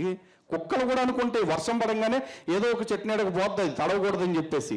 అది దానికి మనకి తేడా ఏంటి? ఇంకా మనం అంత కంఫర్ట్ జోన్లో బతకాలి అనుకుంటే ఈ మహానుభావుడు ఉన్నాడు, ఆయన కూడా అంతే కంఫర్ట్ జోన్లో బతుకుంటే ఈరోజు మనం అందరం కూడా సగం కట్ చేసుకుని కూర్చునే వాళ్ళం. ఇక్కడ వాస్తవాలు కదా, కొన్ని అంగీకరించడానికి కొంచెం మనసు ఒప్పకపోవచ్చు, కానీ నిజాన్ని ఎప్పుడు కాదనిలేం మనం. అండ్ ఇంకోటి, చాలామంది నాకు కింద కామెంట్లు పెట్టవచ్చు, లేకపోతే తర్వాత ఫోన్ చేసి చెప్పొచ్చు, అన్న కొంచెం భాష జాగ్రత్త, ఎందుకు ఇలా మాట్లాడుతున్నారు అని చెప్పేసి. బాబురే, నా భాష ఇలాగే ఉంటుంది. ఉద్యమ భాష అని చెప్పేసి రాజ్యాంగబద్ధంగా ప్రమాణ స్వీకారం చేసి రాజ్యాంగబద్ధంగా పరిపాలన చేయాల్సిన ముఖ్యమంత్రులు, ప్రతిపక్ష నాయకుల్ని నీ అమ్మ మొగుడా మొన్నమొప్పి దద్దమ్మ అని మాట్లాడుతుంటే, ఒక ఉద్యమం చేస్తున్నా నా ధర్మం కోసం, నేను మాత్రం హరే రామ హరే కృష్ణ అని భజన ఎక్కడ చేసుకుంటా కూర్చుంటా, నేను ఇట్నే మాట్లాడతా. అలెగ్జాండరు గురించి వారు అన్నప్పుడు నాకు ఒక సందేహం వచ్చింది. అలెగ్జాండర్ వచ్చాడు, పురుషోత్తముడి చేతిలో పురుషోత్తముణ్ణి ఓడించాడు అని ఒక కథ లాంటిది చెప్తూ ఉంటారు. అంతా కూడా మన కమ్యూనిస్టు మేధావుల కథలు, మనకి తెలియదే ఉంది. కానీ అసలు సిసలైనటువంటి చరిత్ర చూసినప్పుడు అలెగ్జాండర్ అసలు భారత భూమి లోపలికే రాలేదు అనేటటువంటిది వాస్తవం. చంద్రగుప్తుడు అంటే మొట్టమొదటి చంద్రగుప్తుడి కాలంలో కాదు, సముద్రగుప్తుడి కాలంలో సముద్రగుప్తుడి కుమారుడైనటువంటి రెండవ చంద్రగుప్తుడు యువరాజుగా ఉన్నటువంటి కాలంలో అలెగ్జాండరు సింధు నదికి అవతల మోహరించి ఉన్నాడు అని తెలిసిన వెంటనే భారత ఖండ చక్రవర్తి అయినటువంటి సముద్రగుప్తుడు బెదిరిపోలేదు, భయపడలేదు. కొడుకుని చూసి వెళ్ళు అన్నాడు. కొడుకు వెళ్ళాడు సైన్యాధ్యక్షుడుగా. అలెగ్జాండర్ని ఓడించి అక్కడి నుంచి ఒక చావు తప్పి కన్నులొట్టపోయినట్లుగా చేసి వెనక్కి వచ్చాడు. ఈ అవమాన భారంతో నేను ఇప్పటిదాకా విశ్వ విజేతను, మొత్తం గెలిచాను అని అహంకారంతో విర్రవీగుతూ ఉన్నటువంటి అలెగ్జాండరు ఒక చక్రవర్తి కూడా కాడు, చక్రవర్తి కుమారుడైనటువంటి యువరాజు చేతిలో నేను ఓడిపోయాను అనేటటువంటి ఓటమి బాధ ఉంటుంది చూసారా, దానివల్ల రోగం వచ్చింది. రోగం వచ్చి మార్గ మధ్యంలోనే చనిపోయాడు. అలెగ్జాండర్ భారత భూమి లోపలికి రానే లేదు. ఇక ఇక్కడ ఎవరితోనూ యుద్ధం చేయనేలేదు. సినిమాల్లో మనం చూస్తున్నటువంటి చాణక్య, చంద్రగుప్త మొదలైనటువంటి సినిమాల్లో చూపిస్తున్నవి అబద్ధాలు. ఇది నేను చెబుతూ ఉన్నటువంటి మాట కాదు. మనందరికీ తెలుసు, ప్రఖ్యాత జర్నలిస్టు ఆయన 40 సంవత్సరాల పాటు ఆయన అనేక పత్రికల్లో సేవలందించినటువంటి ఎంవిఆర్ శాస్త్రి గారు రాసినటువంటి పుస్తకంలో చూడండి, అలెగ్జాండర్ అసలు భారతదేశంలోకి వచ్చాడా? రాలేదు. ఎవరినైనా ఓడించాడా? లేదు. అన్నీ కట్టుకథలే. అసలు అలెగ్జాండర్ రావడానికి స్కోపే లేదు. అప్పుడు అంత స్థాయిలో ఉన్నది మన భారత సామ్రాజ్యం. కాకపోతే అన్ని చోట కూడా అదే బోధిస్తూ ఉన్నప్పుడు ఏదో బ్రాహ్మణుడు మేకలు కథలు ఉంటాయి. ఒక మేకని మోసుకుంటూ వెళుతుంటే కుక్క కుక్క అని చెప్పేసి 10 మంది అనేసరికి కుక్కే అని మేకని వదిలిపెట్టి వెళ్ళిపోతాడు. ఆ విధంగా 10 మంది కలిసి ముక్త కంఠంతో అబద్ధం ఆడితే అదే నిజం అని అందరూ కూడా అనుకునేటటువంటి దుస్థితిలో ఉన్నాం. అలెగ్జాండర్ కంటే కూడా బలవంతమైనటువంటి మహారాణి ఒక ఆవిడ ఉండేది ఈజిప్ట్లో, గ్రీకులో. ఆవిడ పేరు సమరీమస్సు అని ఆమె మహారాణి. నాటి రోజుల్లోనే 4 లక్షల మంది సైన్యంతో భరతఖండాన్ని జయించాలి అని వచ్చింది సమరీమసు మహారాణి. అలెగ్జాండర్ కంటే 4-5 తరాలకు పూర్వం ఆవిడ వచ్చి ఆవిడ భారతదేశ రాజులతో యుద్ధం చేసింది. చేసిన తరువాత అవలీలగా మన వాళ్ళు ఆవిడ్ని ఓడించారు. మహిళ కాబట్టి యుద్ధంలో చంపకుండా పంపించేశారు. ఆవిడ చావు తప్పి కన్నులొట్టపోయి ఆ బాధతో ఆవిడ బాధపడుతూ వెళ్ళింది. అక్కడ కన్ను మూసింది. వాళ్ళ చరిత్ర అంతా కూడా అదే. కానీ అలెగ్జాండర్తో వచ్చినటువంటి భజంత్రిగాళ్ళంతా కూడా లేదు లేదు అలెగ్జాండర్ అంత చేశాడు ఇంత చేశాడు అని చెప్పేసి రాసేస్తే వాళ్ళు రాసినటువంటి దాన్ని మనం నిజాలనుకుని ఇప్పటికీ కూడా చెప్పుకుంటూ ఉన్నాం. ప్రపంచంలో ఏ దేశంలోనూ లేనటువంటి దౌర్భాగ్యం ఇక్కడ ఉంది అని నేను ఇప్పుడు చెబుతూ ఉన్నాను. వేరే దేశం వాడొచ్చి మీ రాజు మా రాజు చేతిలో ఓడిపోయాడు అని అంటే మన దేశం వాళ్ళు లేదు, మన రాజు వాళ్ళ రాజు చేతిలో ఓడిపోలేదు అని చెప్పినప్పుడు చీచీ లేదు, గ్రీకు వాడు చెప్పాడు వాళ్ళ రాజు చేతిలోనే మన రాజు ఓడిపోయాడు అని మనలో మనమే చెప్పుకుని ఆత్మన్యూనతకి వెళ్ళిపోతూ ఉన్నటువంటి దుస్థితి ఇంతవరకు ఉంది. ఇక మీదట ఉండదు అని నేను తప్పకుండా నమ్ముతూ ఉన్నాను. కనీసం మనం పోరాడకపోయినా సనాతన ధర్మ రక్షణ కోసం మనం వీధుల్లోకి వచ్చి ఉద్యమాలు చేయకపోయినా ఉద్యమాలు చేసేటటువంటి వాళ్ళకి సహకరిద్దాం, వాళ్లకు మనం సహాయం చేద్దాం.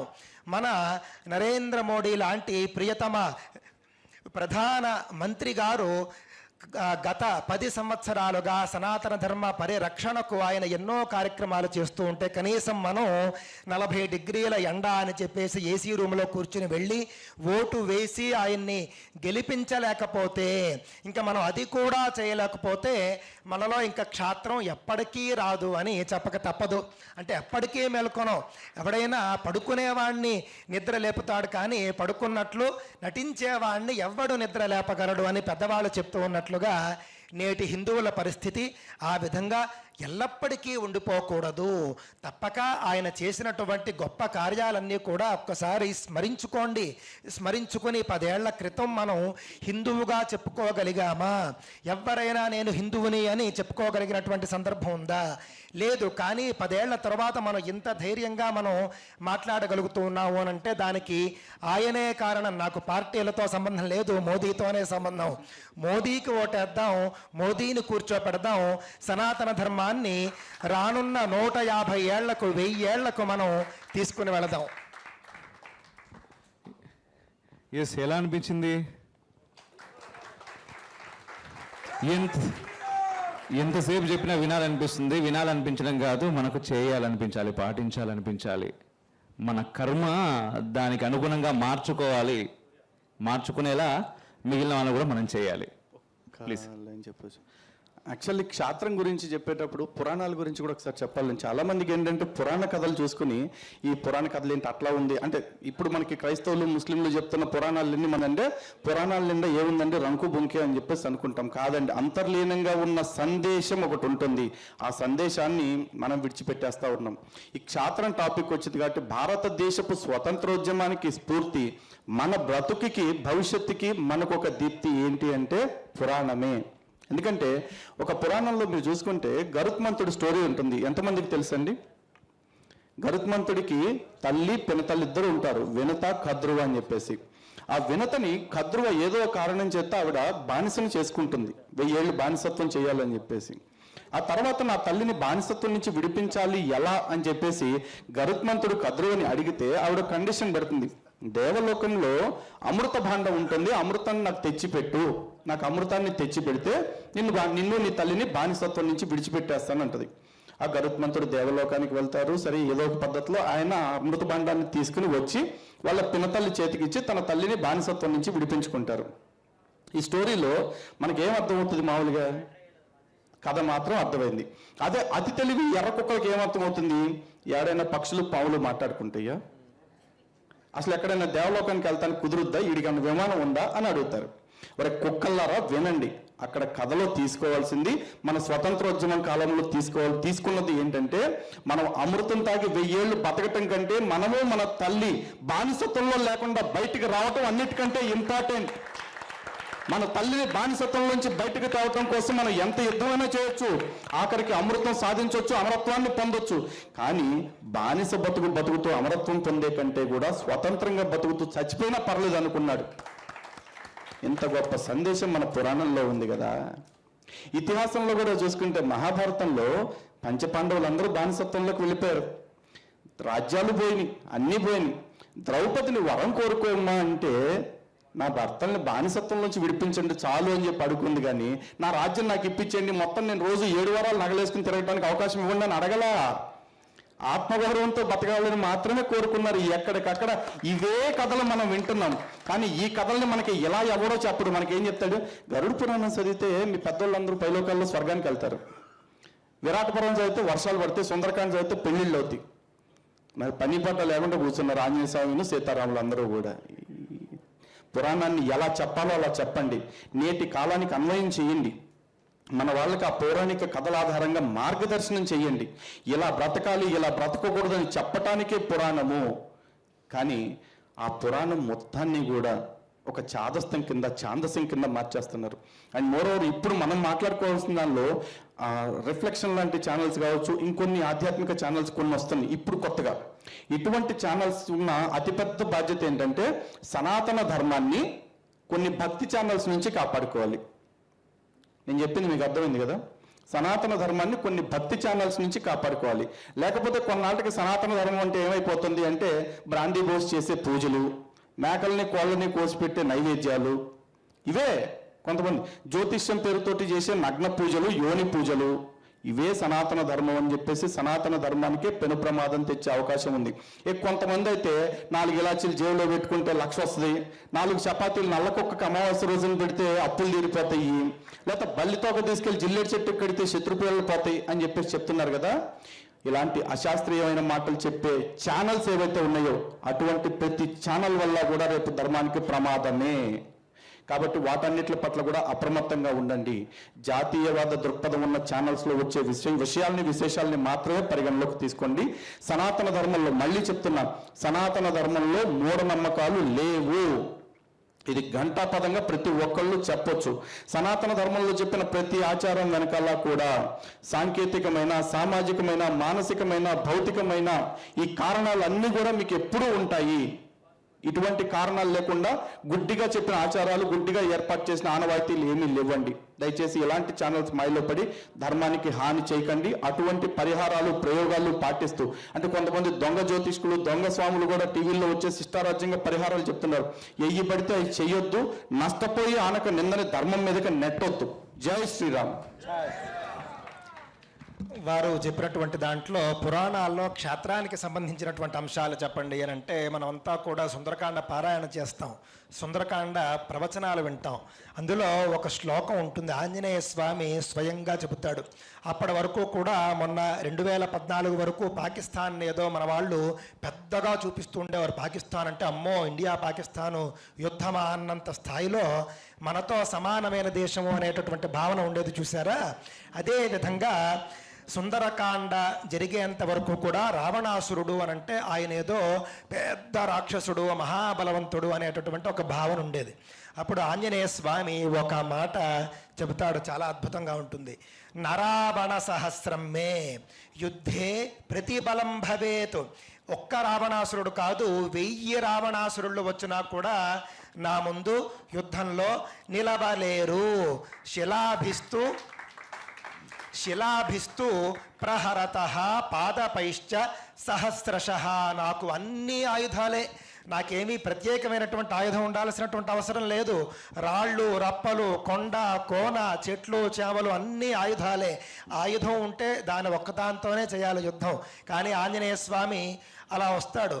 రావణాసురుడో లేకపోతే ఆ అక్షకుమారుడు వచ్చాడు అనుకోండి, వాణ్ణి సంహరించాలి అని అంటే అటు ఇటు చూస్తాడు. అక్కడ చెట్టు ఉంటుంది, తీసి వేసాడంటే అయిపోయింది.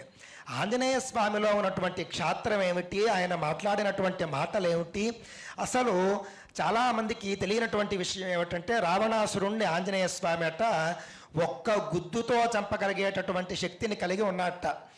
కానీ ఈ యొక్క ఆ ఘనత ఏదైతే ఉందో అది నా స్వామి అయినటువంటి రామచంద్రుడికి రావాలి అని అన్నాడు ఆయన. అంతేకాదు రావణాసురుడు రాముడి చేతిలోనే చావాలి, అదే విధి కావున అలా జరగనివ్వండి అని ఆయన స్వామి భక్తిని చూపిస్తాడు. ఇక్కడ ఏదో మనం రాముణ్ణి తక్కువ చేయటం లేదు, కానీ ఆంజనేయ స్వామి చెప్పినటువంటి క్షాత్ర అంశాలు మనం గుర్తించాలి. భీముడంతటి వాడు, మహాభారత కాలానికి భీముడు చాలా బలవంతుడు, మనందరికీ తెలుసు. పొరపాటున ఆవిడ శిఖరం పైన లోయ పక్కగా ఉండి పిల్లాడికి పాలిస్తూ ఉంటుంది. భీముడికి దూరంగా ఒక సింహం వచ్చి గాండ్రించేసరికి బెదిరిపోయి పిల్లవాడిని వదిలేస్తే లోయలో నుంచి కింద పడిపోతాడు. చంటి పిల్లవాడు, 5 నెలల్లో ఎంతో ఉంటుంది వయసు. కింద పడతాడు, కింద ఒక బండరాయి మీద పడతాడు. ఆ బండరాయి బ్రద్దలైపోతుంది తప్ప ఈ చంటి బిడ్డకి ఏమీ కాదు. భీముడి శక్తి అలాంటిది. అలాంటి భీముడు ఆంజనేయ స్వామి యొక్క తోకను కదిలించలేకపోతాడు, అంతటి శక్తిమంతుడు ఆంజనేయ స్వామి. ఆంజనేయ స్వామిని మనం పూజించి, మనం ఆంజనేయ స్వామికి వడమాలలు వేసుకుని ఆంజనేయ స్వామికి అష్టోత్తరాలు చేసి ఇంటికి వచ్చి మనం కాలక్షేపం చేయడం వల్ల ప్రయోజనం ఏమీ లేదు. ఆంజనేయ స్వామిలో ఉన్నటువంటి క్షాత్ర గుణాన్ని మనం అడాప్ట్ చేసుకోవాలి. ఇక చివరిగా నేను ఈరోజు ఒక అంశాన్ని చెప్పబోతూ ఉన్నాను. మీలో ఎంతమందికి పెళ్ళయిందండి? పెళ్ళయిన వాళ్ళు చేతులు ఎత్తండి. ఓకే, మీకు పెళ్ళైన తర్వాత ఒకడో ఇద్దరో సంతానం కలిగి ఉంటారు. సంతానం, ఇద్దరికంటే ఎక్కువ సంతానం అన్న వాళ్ళు ఎవరైనా ఉన్నారా ఇక్కడ? ఇద్దరికంటే ఎక్కువ సంతానం హిందువుల్లో ఉండేటటువంటి అవకాశం లేదు. ఎందుకు అనంటే ఇద్దరు పుట్టిన వెంటనే ఆసుపత్రుల్లో డాక్టర్లే బలవంతంగా 4 చీవాట్లు పెట్టి 4 తిట్లు తిట్టేసి కుటుంబ నియంత్రణ ఆపరేషన్ చేయించేస్తూ ఉన్నారు. ఇదే డాక్టర్లు, ఇవే ఆపరేషన్లు ఇతర మతాల వాళ్ళకి ఎందుకు చేయించటం లేదు? అలా చేయించి ఉంటే కనుక డాక్టర్లు కూడా కేవలం ఈ యొక్క కుటుంబ నియంత్రణ హిందువులకు మాత్రమే అవసరము అని భావిస్తూ ఉన్నారా? ఇది చాలా ప్రమాదకరమైనటువంటిది. చట్టం అనేది అందరికీ సమానంగా ఉండాల్సిందే. చట్టం అనేది ఎల్లప్పుడూ సమానమే. చట్టం ముందు అందరూ సమానులే అని మనం సినిమాల్లో వింటూ ఉంటాం. సత్యమా అండి? అది సత్యం కానే కాదు. చట్టం ముందు కొందరు ఎక్కువగా సమానులవుతారు, కొందరు తక్కువగా సమానులవుతారు. అందుకే చట్టం అనేటటువంటిది సమానంగా ఉండాలి అనే మళ్ళీ నేను వస్తే అది చేస్తాను అని ఆయన చెబుతూ ఉన్నాడు. మళ్ళీ రప్పించండి, చేయించండి, రప్పిద్దాం, చేయిద్దాం. నేను ఉండేది తెలంగాణలో కాదు, ఆంధ్ర రాష్ట్రంలో కాదు, వేరే రాష్ట్రంలో ఉంటాను. అక్కడ ఓటు వేసి వచ్చేసాను, అయిపోయింది. ఇక మీ పని నేను ఓటు వేసి మీరు వేయండి అని చెబుతూ ఉన్నాను. ఇప్పటికీ కూడా ఉంది, చూడండి. అందువలన ఈ విషయాలన్నీ కూడా మనం దృష్టిలో పెట్టుకోవాలి. కనీసం ఇంటి నుండి కదిలి ఈ యొక్క మాట నేను ఎందుకు చెప్పవలసి వచ్చింది అంటే, నాకు ఒక మిత్రుడు ఉన్నాడు. అతని పేరు చెప్పను, అతను గవర్నమెంట్ ఉద్యోగస్తుడు. అతనికి మొదట కవల పిల్లలు పుట్టారట, వేద విద్వాంసుడు. 2 కొడుకులు పుట్టారు. 2 ఎందుకు, ఇంకొకళ్ళు ఉంచుకుందాము అని 3వ కొడుకును కూడా ఆయన పొరపాటున కన్నాడు. అంతే. ఇంకా అప్పుడు ఆసుపత్రికి వెళ్ళేసరికి డాక్టర్లు అందరూ కూడా ఈ వేద పండితుడి మీద పడి అసలు బుద్ధి లేదా, మీరు నిరక్షరాస్యులు, ఇల్లెడ్యుకేటెడ్, అవి ఇవి అన్ని మాటలు మాట్లాడి బలవంతంగా కుటుంబ నియంత్రణ చేసేసారట. ఇదే కుటుంబ నియంత్రణ ఇతర మతాలకు ఎందుకు చేయటం లేదు? ఇది ప్రశ్నించేటటువంటి తత్వం మనకు రావాలి. అందరికీ సమాన చట్టాలు ఉండాలి. డబ్బులు దేవాలయాల నుండి తీసుకుంటే చర్చిల నుండి తీసుకోవాలి, మసీదుల నుండి కూడా తీసుకోవాలి. అంతేకాని దేవాలయాల నుండి మాత్రమే తీసుకుని వాటికి ఇస్తాము అనంటే ఇది సమానత్వం ఏమిటి? తిరుమల దేవస్థానానికి సంబంధించినటువంటి డబ్బులతో ఇతర మతాల వాళ్ళని ఎలా పోషిస్తారు? అదేవిధంగా తిరుపతిలో రోడ్లు వేయాలి అంటే వెంకటేశ్వర స్వామి వాళ్ళ డబ్బులు, ఆ రోడ్డు మాత్రం అందరూ వాడుకుంటారు. ఈ విషయాలన్నీ కూడా మనం ప్రశ్నించాలి. వాళ్లను ఎక్కువగా చూసేస్తున్నారు అని మనం ఏదో బాధపడడం లేదు, అందరినీ సమానంగా చూడండి అని మాట్లాడుతున్నాం. సమానత్వాన్ని కోరుతూ ఉన్నాము, ఇంతే. మీరు కూడా సమానత్వాన్ని కోరండి. ఎవరైతే సమానత్వపు చట్టాన్ని తీసుకొస్తాము అని చెబుతూ ఉన్నారో వాళ్లకు ఓటు వేయండి. రైట్, ఎలా జరిగింది వింటూ ఉంటే ఇంకో 2-3 గంటలన్నా సరే వినాలనిపిస్తున్నది, కానీ ఆల్రెడీ లేట్ అయింది. వారు అక్కడికి ఎక్కడికో వెళ్ళాలి మళ్ళీ. ఇప్పుడు 10:40కి ఫ్లైట్ కూడా ఉందట మళ్ళీ తిరిగి అక్కడికి. సో ఎనీ క్వశ్చన్స్ అడిగితే టక టక డైరెక్ట్ పాయింట్ టు పాయింట్ అడగాలి. Yes mike please. ఇదిగో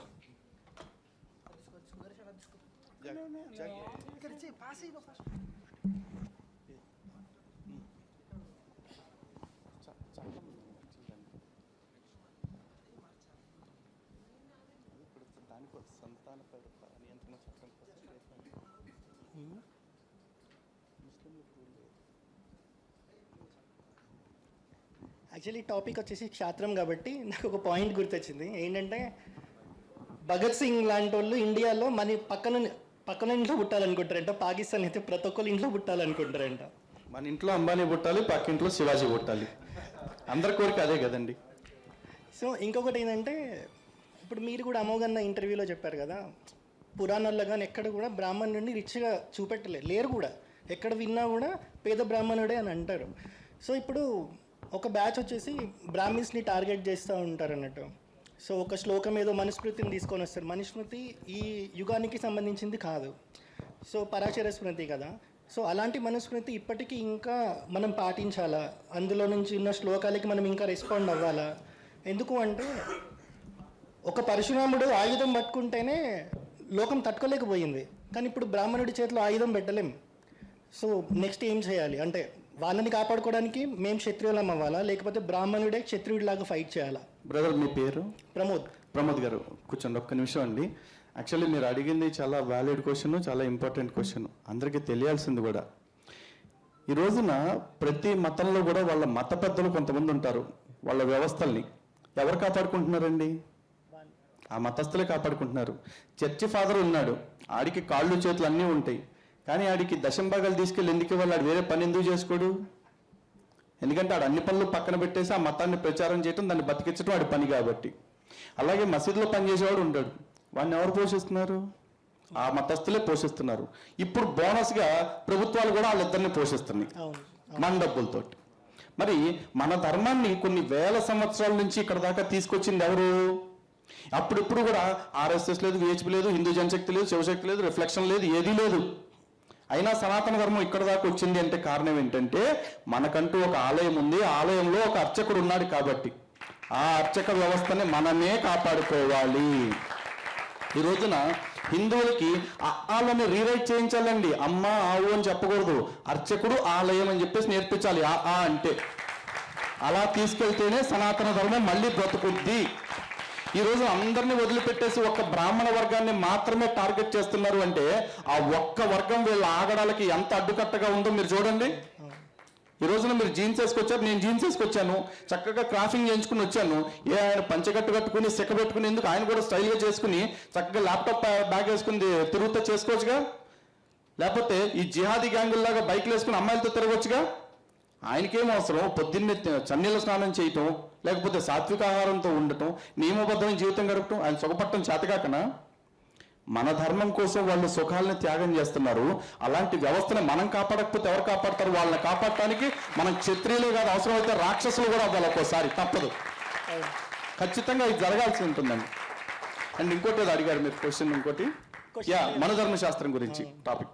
సీరియస్లీ ఇది మనం మాట్లాడుకోవాలండి. ఎందుకంటే మనుధర్మ శాస్త్రమే కాదు, ప్రతి దానిలో కూడా మనం చూసే యాంగిల్ని బట్టే ఉంటుందండి, మనం చూసే కోణాన్ని బట్టే మనం చెప్పేది కూడా ఉంటుంది. ఈ ఎర్ర కుక్కలు బులుగు కుక్కలు మనకి చెప్తున్న విధానాలను బట్టి మనకు ఇప్పుడు అన్ని తప్పుగా కనపడుతున్నాయి, కానీ మనం అనుకున్నంత కఠినంగా, మనం అనుకున్నంత ఘోరంగా, నీచంగా మన శాస్త్రాలు లేవండి.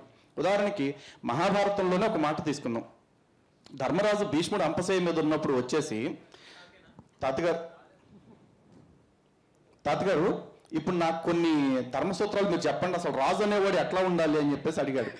ఆయన రాజు అనేవాడు ఎట్లా ఉండాలో చెప్పే క్రమంలో ఇదిగో బ్రాహ్మణుడు శూద్రుడి ఇంట భోజనం చేస్తే అశుద్ధం తిన్నట్టే అని చెప్పేసి చెప్పాడు భీష్ముడు. మరి శూద్రులు అవమానించడం కాదా? అవమానించడం కాదా? ఒకసారి చెప్పండి. అవమానించడం అనేవాళ్ళు చేయొద్దండి కదా. కానీ అక్కడ రాజుకు చెప్పే ధర్మాల్లో బ్రాహ్మణుడు తిండి గురించి ఎందుకు వచ్చింది టాపిక్?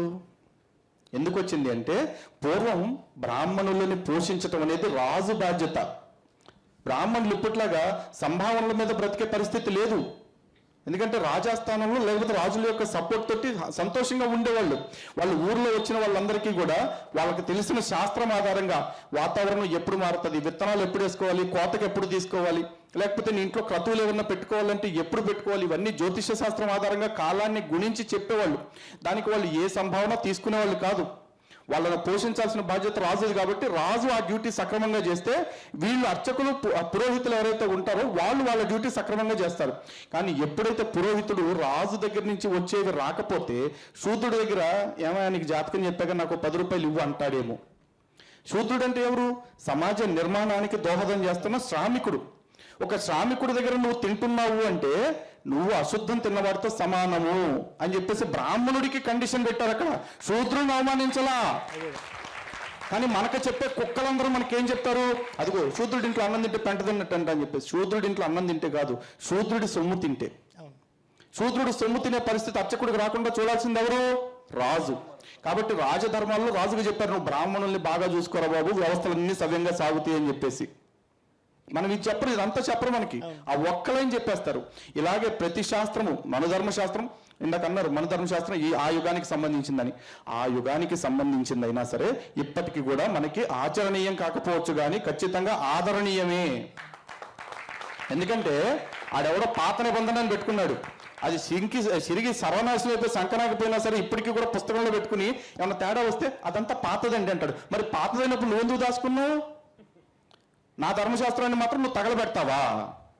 పాతదైనా సరే పనికి రాకుండా పోయినా సరే నా మనుధర్మశాస్త్రం అది, నా పూర్వీకులు నా కోసం రాసిన రాజ్యాంగం అది.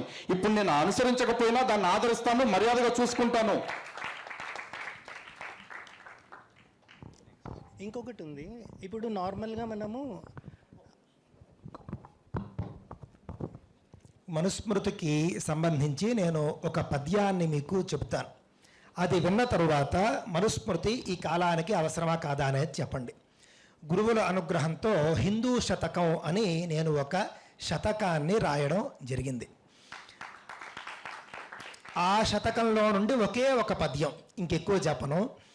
అదేమిటి అంటే కనుక విద్య వైద్యమటులే చట్టంబు సైతమున్, విద్య వైద్యమటులే చట్టంబు సైతమున్, జనులకివ్వమనిరి ధనము లేక, జనులకివ్వమనిరి ధనము లేక, మనువు చెప్పినట్టి మాటలే మంత్రముల్, మనువు చెప్పినట్టి మాటలే మంత్రముల్, హిందూ ధర్మమునకు వందనము అని ఆ యొక్క పద్యం. దాని సారాంశం ఏమిటి అంటే విద్య వైద్యం న్యాయం ఈ మూడు కూడా రాజు ప్రజలకు ఉచితంగా ఇవ్వాలి అని మనుస్మృతిలో ఉంది. ఆ వాక్యం ఈనాడు ఆచరణీయమా కాదా? అంతేకాదు మీ అందరి చేతిలో కూడా స్మార్ట్ ఫోన్లు ఉంటాయి. ఒక్కసారి ఫిలిప్పీన్స్ నేషనల్ అసెంబ్లీ ముందు ఒక స్టాట్యూ ఉంటుంది. అదేమిటి అనేది చూడండి. అంటే మనం పార్లమెంట్ అంటాం, వాళ్ళు నేషనల్ అసెంబ్లీ అంటారు. వాళ్ళు నేషనల్ అసెంబ్లీ ముందు వాళ్ళు మనువు విగ్రహాన్ని పెట్టుకున్నారు. మనువు విగ్రహాన్ని పెట్టుకుని దాని కింద మానవాళికి న్యాయ సూత్రాలను అందించినటువంటి మొట్టమొదటి మహనీయుడు అని దాని మీద వ్రాసి ఉంటుంది. వాళ్ళు విగ్రహాలు పెట్టుకుంటారు, మనమేమో ఆయన రాసిన పుస్తకాలు తగలబెడుతూ ఉంటాం. ఇంకొక మాట అండి, యాక్చువల్లీ చాలా మంది మనుధర్మశాస్త్రం గురించి మాట్లాడేటప్పుడు నీతులు చెప్తా ఉంటారు మనకి. మనుధర్మశాస్త్రంలో అట్లా ఉంది ఇట్లా ఉంది అని చెప్పేసి. ఇంతకీ నువ్వు ఎవడురా అంటే మేమంతా మానవతావాదులు అండి, హ్యూమనిస్ట్స్ అని చెప్పేసి చెప్తారు. అసలు ఈ దరిద్రుడికి అర్థం కాదు ఏంటంటే మానవ శబ్దం ఎట్లా వచ్చింది?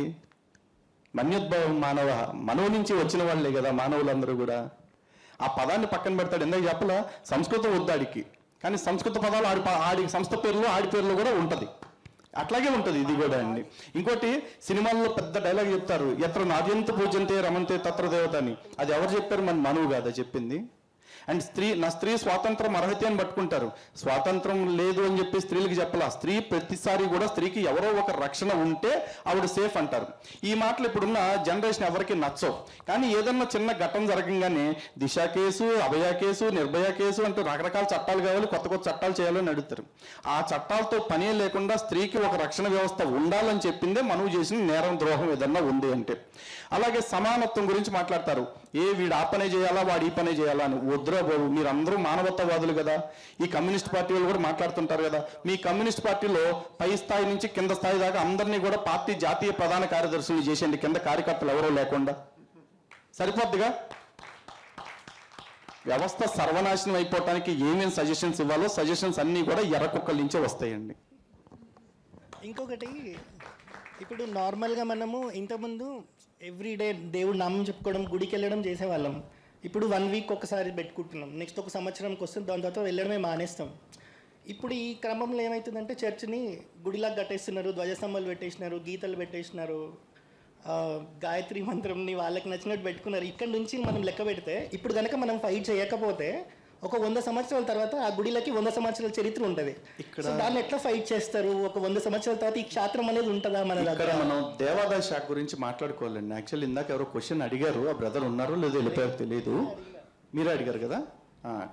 దేవాదాయ శాఖ గురించి మాట్లాడుకోవాలండి. గుడి గురించి చూసుకుంటే కనుక ఆలయం ప్రతిరోజు ప్రతి క్షణం మనం వెళ్ళిన ప్రతిసారి మనకి ఏదో చెప్పాలని ట్రై చేస్తూనే ఉంటుంది. కానీ ఆలయం చెప్పేది కాదు కదా, కనీసం ఆలయంలో అర్చకుడు చెప్పేది కూడా మనం బుర్రకు తీసుకోము. మనం ఎంతవరకు ఏంటి, మన కంఫర్ట్లో మనం గుడికి వెళ్ళాలి. ఏమండి, మన కంఫర్ట్లో మనం గుడికి వెళ్ళాలి.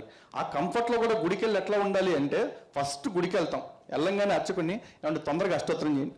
నీకు అష్టోత్తరం కావాలా, తొందరగా కావాలా? తొందరగా కావాలి అంటే నువ్వు భక్తి నీకు ఎక్కడ కనపడతల్లా. అర్చక స్వామి కూడా వెళ్ళంగానే సరే అర్జెంట్ అంటున్నారు కదా అని చెప్పేసి 108 చదవాల్సింది ఒక 28 చదివేసి అయిపోయింది వెళ్ళి అంటాడు. మనకు ఆయన 108 చదివాడో 28 చదివాడో తెలియదు. కానీ మనం బయటకు వచ్చి ఏమంటాం, ఈ మధ్య అర్చకులు అందరూ పూజలు సరిగ్గా చేయట్లేదండి అంటారు. అర్చకులు సవ్యంగానే చేస్తారు. మనం సవ్యంగా వెళ్తున్నామా, సవ్యంగా అడుగుతున్నామా, సవ్యంగా చేస్తున్నామా? మనం ఏది సవ్యంగా చెయ్యం. అండ్ మోరోవర్ ఈ దేవాదాయ శాఖ అనేది వచ్చిన తర్వాత ఎట్లా అయిపోయిందంటే, మనకి గుడికి వెళ్ళగానే నాకు మీరు అన్నారు చూసారా, గుళ్ళో కానుకలు హుండీలో వేయిందనే బోర్డు కనపడుతుందని చెప్పేసి. అసలు కానుకలు హుండీలో వేయిందనే బోర్డు పెడితే పెద్ద దౌర్భాగ్యం. ఎందుకంటే ఈ దేశంలో ప్రతి ఒక్కరికి మత స్వాతంత్రం ఉంది. ఆ మత స్వాతంత్రాన్ని అనుసరించి వాడి మతాన్ని వాడు స్వేచ్ఛగా పాటించవచ్చు, ప్రచారం చేసుకోవచ్చు, ప్రకటించుకోవచ్చు. కానీ మన పరిస్థితి ఏంటి? మన మత స్వేచ్ఛ చాలా ఖరీదైంది. ఎక్కడ మొదలవుతుంది ఆ ఖరీదంటే, బయట బండి పార్కింగ్ చేసే దగ్గర టికెట్తో మొదలవుతుంది. తర్వాత చెప్పుల స్టాండ్ టికెట్, లోపలికి వచ్చిన తర్వాత దర్శనం టికెట్. ఒట్టి దర్శనం చాలదంటే అర్చన కోరేటు, అభిషేకం కోరేటు, అష్టోత్తరానికి కోరేటు, సహస్రనామానికి కోరేటు. ఇవన్నీ కాకుండా మళ్ళీ బయటకు వచ్చిన తర్వాత, గుడి బయటకు వచ్చిన తర్వాత ప్రసాదం అనేది ఆనవాయితీ. గుళ్ళో ప్రసాదం మనకి ఎప్పుడు పెడతారు? 10 రూపాయలు పెట్టి పులిహోర లేకపోతే 5 రూపాయలు పెట్టి లడ్డూను కొనుక్కుంటే తప్ప మన ముఖానికి ప్రసాదం కూడా దొరకదు. ఇది మన దేశంలో మన బతుక్కున్న మత స్వేచ్ఛ. అంటే మనం కట్టాల్సిన ట్యాక్సులు, ఇన్కమ్ ట్యాక్సులు లేకపోతే ఇంకేదో జిఎస్టీలో ఏ ఉంటాయి, డైరెక్ట్ ట్యాక్సెస్, ఇండైరెక్ట్ ట్యాక్సెస్ అన్నీ కట్టేసిన తర్వాత మన జేబులో మిగిలిపోయిన డబ్బులతో మనం గుడికి వెళ్తే, లాక్కోవాల్సిన డబ్బులన్నీ దేవాదాయ శాఖడు లాక్కున్న తర్వాత మన చివరాఖరు రూపాయలు ఉంటాయి, 10 రూపాయలు 100 రూపాయలు, ఆ డబ్బు మనం ఎట్లా వాడాలో కూడా వాడే చెప్తాడు. కానుకలు హుండీలోనే వేయాలంటాడు. హుండీలో అయిపోతే నేను చెత్త కుండీలు వేసుకుంటుంది, నా డబ్బు నువ్వాడు అడగటానికి. కానుకలు ప్లేట్లో వేయరాదు అంటాడు. ప్లేట్లో కాదు, నేను తీసుకెళ్ళి ఏట్లో వేసుకుంటాను, నా డబ్బు నా ఇష్టం, నువ్వెవరు అడగటానికి. దీనికి దేవాదాయ శాఖను క్వశ్చన్ చేయడానికి ఎవరు ముందుకు రారు. మన పని ఏంటి? దేవాదాయ శాఖ కంట్రోల్లోకి వెళ్ళటం వల్ల జరిగిందంటే చెప్తానండి. ఇన్ని రకాలుగా మన దగ్గర నుంచి దోపిడీ చేసిన డబ్బుల్లో నుంచి కన్సాలిడేటెడ్ ఫండ్కు పంపే ముందు 21% కామన్ గుడ్ ఫండ్, సర్వశ్రేయో నిధి అని చెప్పేసి ఈ డబ్బుల్ని ప్రభుత్వం తీసుకుంటుంది. ఈ సర్వశ్రేయో నిధి నుంచి ఏం చేస్తారు? జీర్ణమైపోయిన దేవాలయాలు లేకపోతే ఆర్థిక ఇబ్బందుల్లో ఉండి దూపదీప నైవేద్యాలు లేని దేవాలయాలకి ఆర్థిక సహాయం చేస్తామంటున్నారు. ఆర్థిక సాయం అంటే ఎంత చేస్తారో తెలుసండి? అట్లాంటి ఆలయాలకి 5,000 రూపాయలు ఒక ఆలయానికి. అందులో 2,000 రూపాయలు అంటే మొన్నటిదాకా 3,000 ఇచ్చేవాళ్ళు, ఇప్పుడు 5,000 చేశారు. 5,000లో 2,000 రూపాయలు దేవాలయాల యొక్క పూజా సామాగ్రి కొనుక్కోవటానికి, మిగతా 3,000 రూపాయలు అర్చకుడి యొక్క గౌరవ వేతనము. ఇది గుర్తుపెట్టుకోండి బాగా, గౌరవ వేతనం. ఎందుకంటే ఈ రోజు మన జాతీయ సగటు ప్రకారం ఒక వ్యక్తి కంఫర్టబుల్ గా బతకాలంటే 122 నుంచి 150 రూపాయలు కావాలి ఒక వ్యక్తి బతకటానికి. మరి అర్చకుడికి తన కుటుంబం మొత్తానికి వెళ్ళి రోజుకు 100 రూపాయలు ఇచ్చి గౌరవ వేతనం అంటున్నారు. ఏ రకమైన గౌరవ వేతనం అంటే రోజుకు 100 రూపాయలు? కానీ మనం ఎప్పుడన్నా మన అర్చకుడి సమస్య గురించి మనం మాట్లాడతామా? అర్చకుడు ఈ మధ్య కమర్షియల్ అయిపోయారండి, కానుకేస్తే తప్ప శటకోపం పెట్టట్లేదు. ఇదే మనం చేసే విమర్శ. కానీ శటకోపం పెట్టాలంటే కూడా కానుకేస్తే బాగుండు అనుకునేంత దయనీయ స్థితికి అర్చకుడు వచ్చాడు అంటే దానికి కారణం ఎవరండి? దేవాదాయ శాఖ కాదా? ఈ 21% అయిపోయిందా? లేదు. మళ్ళీ 5% ఎండోమెంట్ అడ్మినిస్ట్రేషన్ ఫండ్, ఇంకో 3.5% అర్చక వెల్ఫేర్ ఫండ్ అని చెప్పేసి ప్రభుత్వాలు తీసుకుంటున్నాయి. మొత్తం 29.5%. అంటే మనం వేసే 100 రూపాయల్లో 29.5 రూపాయలు ప్రభుత్వాలు తీసుకుంటున్నాయి. ఇది జీర్ణమైపోయిన దేవాలయాలకి నిర్వహణ కోసము, అర్చకుల సంక్షేమం కోసం. అలాంటప్పుడు మరి మిగతా 70 రూపాయలు 50 పైసలు అకౌంట్లో సేఫ్గా ఉండాలిగా. ఇప్పటిదాకా వచ్చి దేవాదాయ శాఖ ఏర్పడిన నాటి నుంచి ఇప్పటిదాకా ఒక్కసారి స్టాండ్ అలోన్ స్టేట్మెంట్ ఒకసారి రిలీజ్ చేయమని చెప్పండి. ఆదాయానికి సంబంధించి రిలీజ్ చేస్తే దేవాదాయ శాఖ అకౌంట్లో ఉండే డబ్బులు పెద్ద సున్నా. అరే నువ్వు గుడి బాగు చేయడానికి, గుడి నిర్వహణకి 21 రూపాయలు తీసుకుని, అర్చకుడి కోసం 3.5 రూపాయలు తీసుకుని, నీ అధికారులు నువ్వు పెట్టిన అధికారుల కోసం 5 రూపాయలు తీసుకుని, మరి మిగతా 70 రూపాయలు ఏం చేస్తున్నావు? పప్పు బెల్లాలు కింద పంచుతున్నారు. కరోనా టైంలో చూస్తే 7,000 మంది ఇమాములకి 5,000 రూపాయలు ఇచ్చారు. 29,700 మంది పాస్టర్లకి 5,000 రూపాయలు ఇచ్చారు. వీళ్ళిద్దరూ మైనారిటీలు అండి, గుర్తుపెట్టుకోవాలి ఇక్కడ మీరు. అదే అర్చకులకి ఎంతమందికి ఇచ్చారు తెలుసా? 31,000 మందికి. అంటే ఈ దేశంలో 80% ఉన్న హిందువులకు సంబంధించిన అర్చకులు 31,000 మంది. ఈ రాష్ట్రంలో కేవలం 2.5% ఉన్న క్రైస్తవులకు సంబంధించిన మత పెద్దలు 29,700 మంది. మరి 14% ఉన్న వాళ్ళకేమో 7,000 మంది. ఏమైపోతున్నాయి మన డబ్బులు? ఇంకా లెక్కలు అడగాల మనకి. దోపిడీకి గురవుతున్నాం మనం. అండ్ ఇంకోటి, ఆంధ్రప్రదేశ్లో అయితే మరీ విచిత్రమైన పరిస్థితి. ఎందుకంటే ఆంధ్రప్రదేశ్లో ఈ రోజున జగనన్న విద్యా దీవెన, జగనన్న చేయూత, వైఎస్ఆర్ వాహనమిత్ర ఇట్లాంటి పథకాలు ఉన్నాయి. ప్రతి పథకానికి కూడా అఫీషియల్గా పథకం పేరు పెట్టి జీవోల ద్వారా ఎండోమెంట్, ఈ కన్సాలిడేటెడ్ ఫండ్లో నుంచి 50 కోట్ల రూపాయలు తీసుకున్నారండి. ఎండోమెంట్ నుంచి 50 కోట్ల రూపాయలు తీసుకున్నారు. ఎండోమెంట్ డబ్బులు మీరెవరు తీసుకోవటానికి? ఇప్పుడు సార్ తీసుకున్నప్పుడు మీ అబ్బా కొడుకుల పేర్లు పెట్టకూడదు. శ్రీ వెంకటేశ్వర వాహనమిత్ర, శ్రీ సరస్వతి విద్యా దీవెన ఇవి పెట్టాలి. మరి అయ్యేందుకు పెట్టలా? మేమంటే లెక్కలేదా? మా ధర్మం అంటే లెక్కలేదా? మా దేవుళ్ళు అంటే లెక్కలేదా? ఏది కాదు, మనలో అడిగే వాళ్ళేడు అంతే.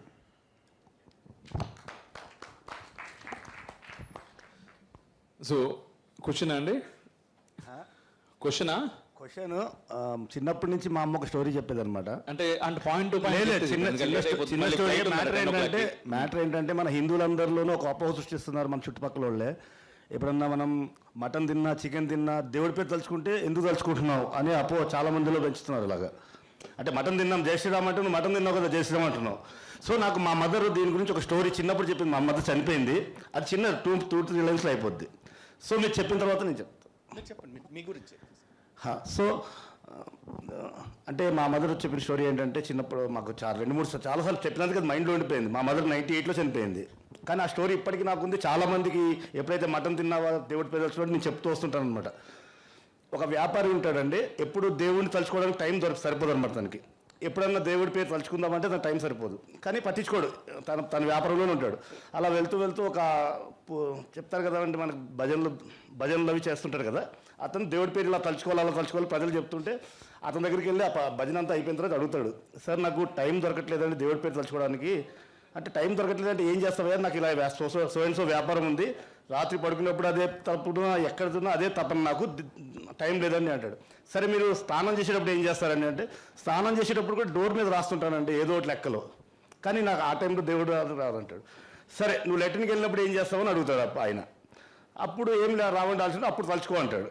అప్పుడు తలుచుకున్నప్పుడు సరే ఆయన చెప్తున్నాడు కదా అని వీడు మన శ్రీరామ అనుకుంటూ తలుచుకుంటున్నాడు. అప్పుడే ఆ పక్క నుంచి హనుమంతుల వారు వెళ్తున్నారంట. వెళ్తూ వీడు ఇక్కడ కూర్చుని దేవుడి పేరు తలుచుకుంటాడని ఈ మీద గట్టిగా ఒకటే కొడతాడనమాట. కొడతాడు, అయిపోతుంది. తర్వాత హనుమంతుల వారు శ్రీరాముడు సేవకి వెళ్ళినప్పుడు అక్కడ సీతమ్మ వారు వెనకాల ఆకుతో పసరు రాస్తూ ఉంటుందంట రాముడు వెనకాల. అది అంటే ఎవరో భక్తుడు నా భక్తుడిని కొట్టారు ఎవరో అని రాముడు చెప్పడం, ఇది అంతరార్థం అండి. అంటే రాముడిని సర్వకాల సర్వావస్థలందు ఎప్పుడైనా తలుచుకోవచ్చు అని మా అమ్మ చెప్పింది. రాముడినే కాదండి, ఇప్పుడు భగవంతుడి పేర్లు అన్నీ కూడా మనకు చూసుకుంటే అవన్నీ భగవంతుడి యొక్క లక్షణాలే కదా. ఆ లక్షణాలని ప్రతి క్షణం మనం గుర్తు చేసుకోవచ్చు. ఎందుకంటే గుర్తు చేసుకోవటం అంటే గుర్తు చేసుకుని ఏదో తపస్సులాగా అనుకుని ఆ కోరిక తీరాలి ఈ కోరిక తీరాలి అనుకోవటం కాదు. ఆ లక్షణాలన్నీ మనం అలవాటు చేసుకోవాలని చెప్పేసి చెప్పటమే. దానిలో భగవంతుడి పేరు తలుచుకోవడానికి సమయం సందర్భం అంటే ఉండదు. మటన్ తిన్నావు కాబట్టి తలుచుకోవద్దు, చికెన్ తిన్నావు కాబట్టి తలుచుకోవద్దు లాంటి విషయాలు భగవద్గీతలో స్వామి చెప్తున్నారు కదండి, అవన్నీ కూడా ఆహార అలవాట్లు. అందులో సాత్వికము, తామసికము, రాజసికము అని చెప్పేసి ఉంటాయి. ఈ రాజసిక ఆహారం నిషిద్ధం అని చెప్పేసి చెప్పలేదు కదా. కొంతమంది అది తింటారు, ఇంకొంతమంది సాత్విక ఆహారం తింటారు. కాబట్టి రాజసిక ఆహారం, తామసిక ఆహారం తినేవాళ్ళు భగవంతుడి పేరు తలుచుకోవద్దని చెప్పేసి మనకి ఎక్కడ ఫోర్బిట్ చేయలేదు కదా. అసలు అదే అట్లేం లేదు. అసలు సర్వకాల భగవంతుడికి శ్రవణం, కీర్తనం, విష్ణోహ స్మరణం, పాదసేవనం, అర్చనం, వందనం, దాస్యం, సఖ్యం, ఆత్మనివేదనం. ఎవరి భక్తి స్థాయిని బట్టి వాళ్ళకు ఉంటుంది. ఒకడు బాగా తన్మయత్వంతో లీనమైపోయినాడు, తనకు తాను ఆత్మనివేదన చేసుకుంటాడు. ఏమీ చేయలేని పామరుడు, అది పలకటం కూడా చేతగాని వాడు కనీసం ఎవరన్నా పలుకుతుంటే విన్నా కూడా వాడికి పుణ్యం వస్తుంది. సనాతన ధర్మం అంత ఫ్లెక్సిబుల్ భగవంతుడి విషయంలో. జై శ్రీరామ్. జై Shriram. And yes please, thank you so much. And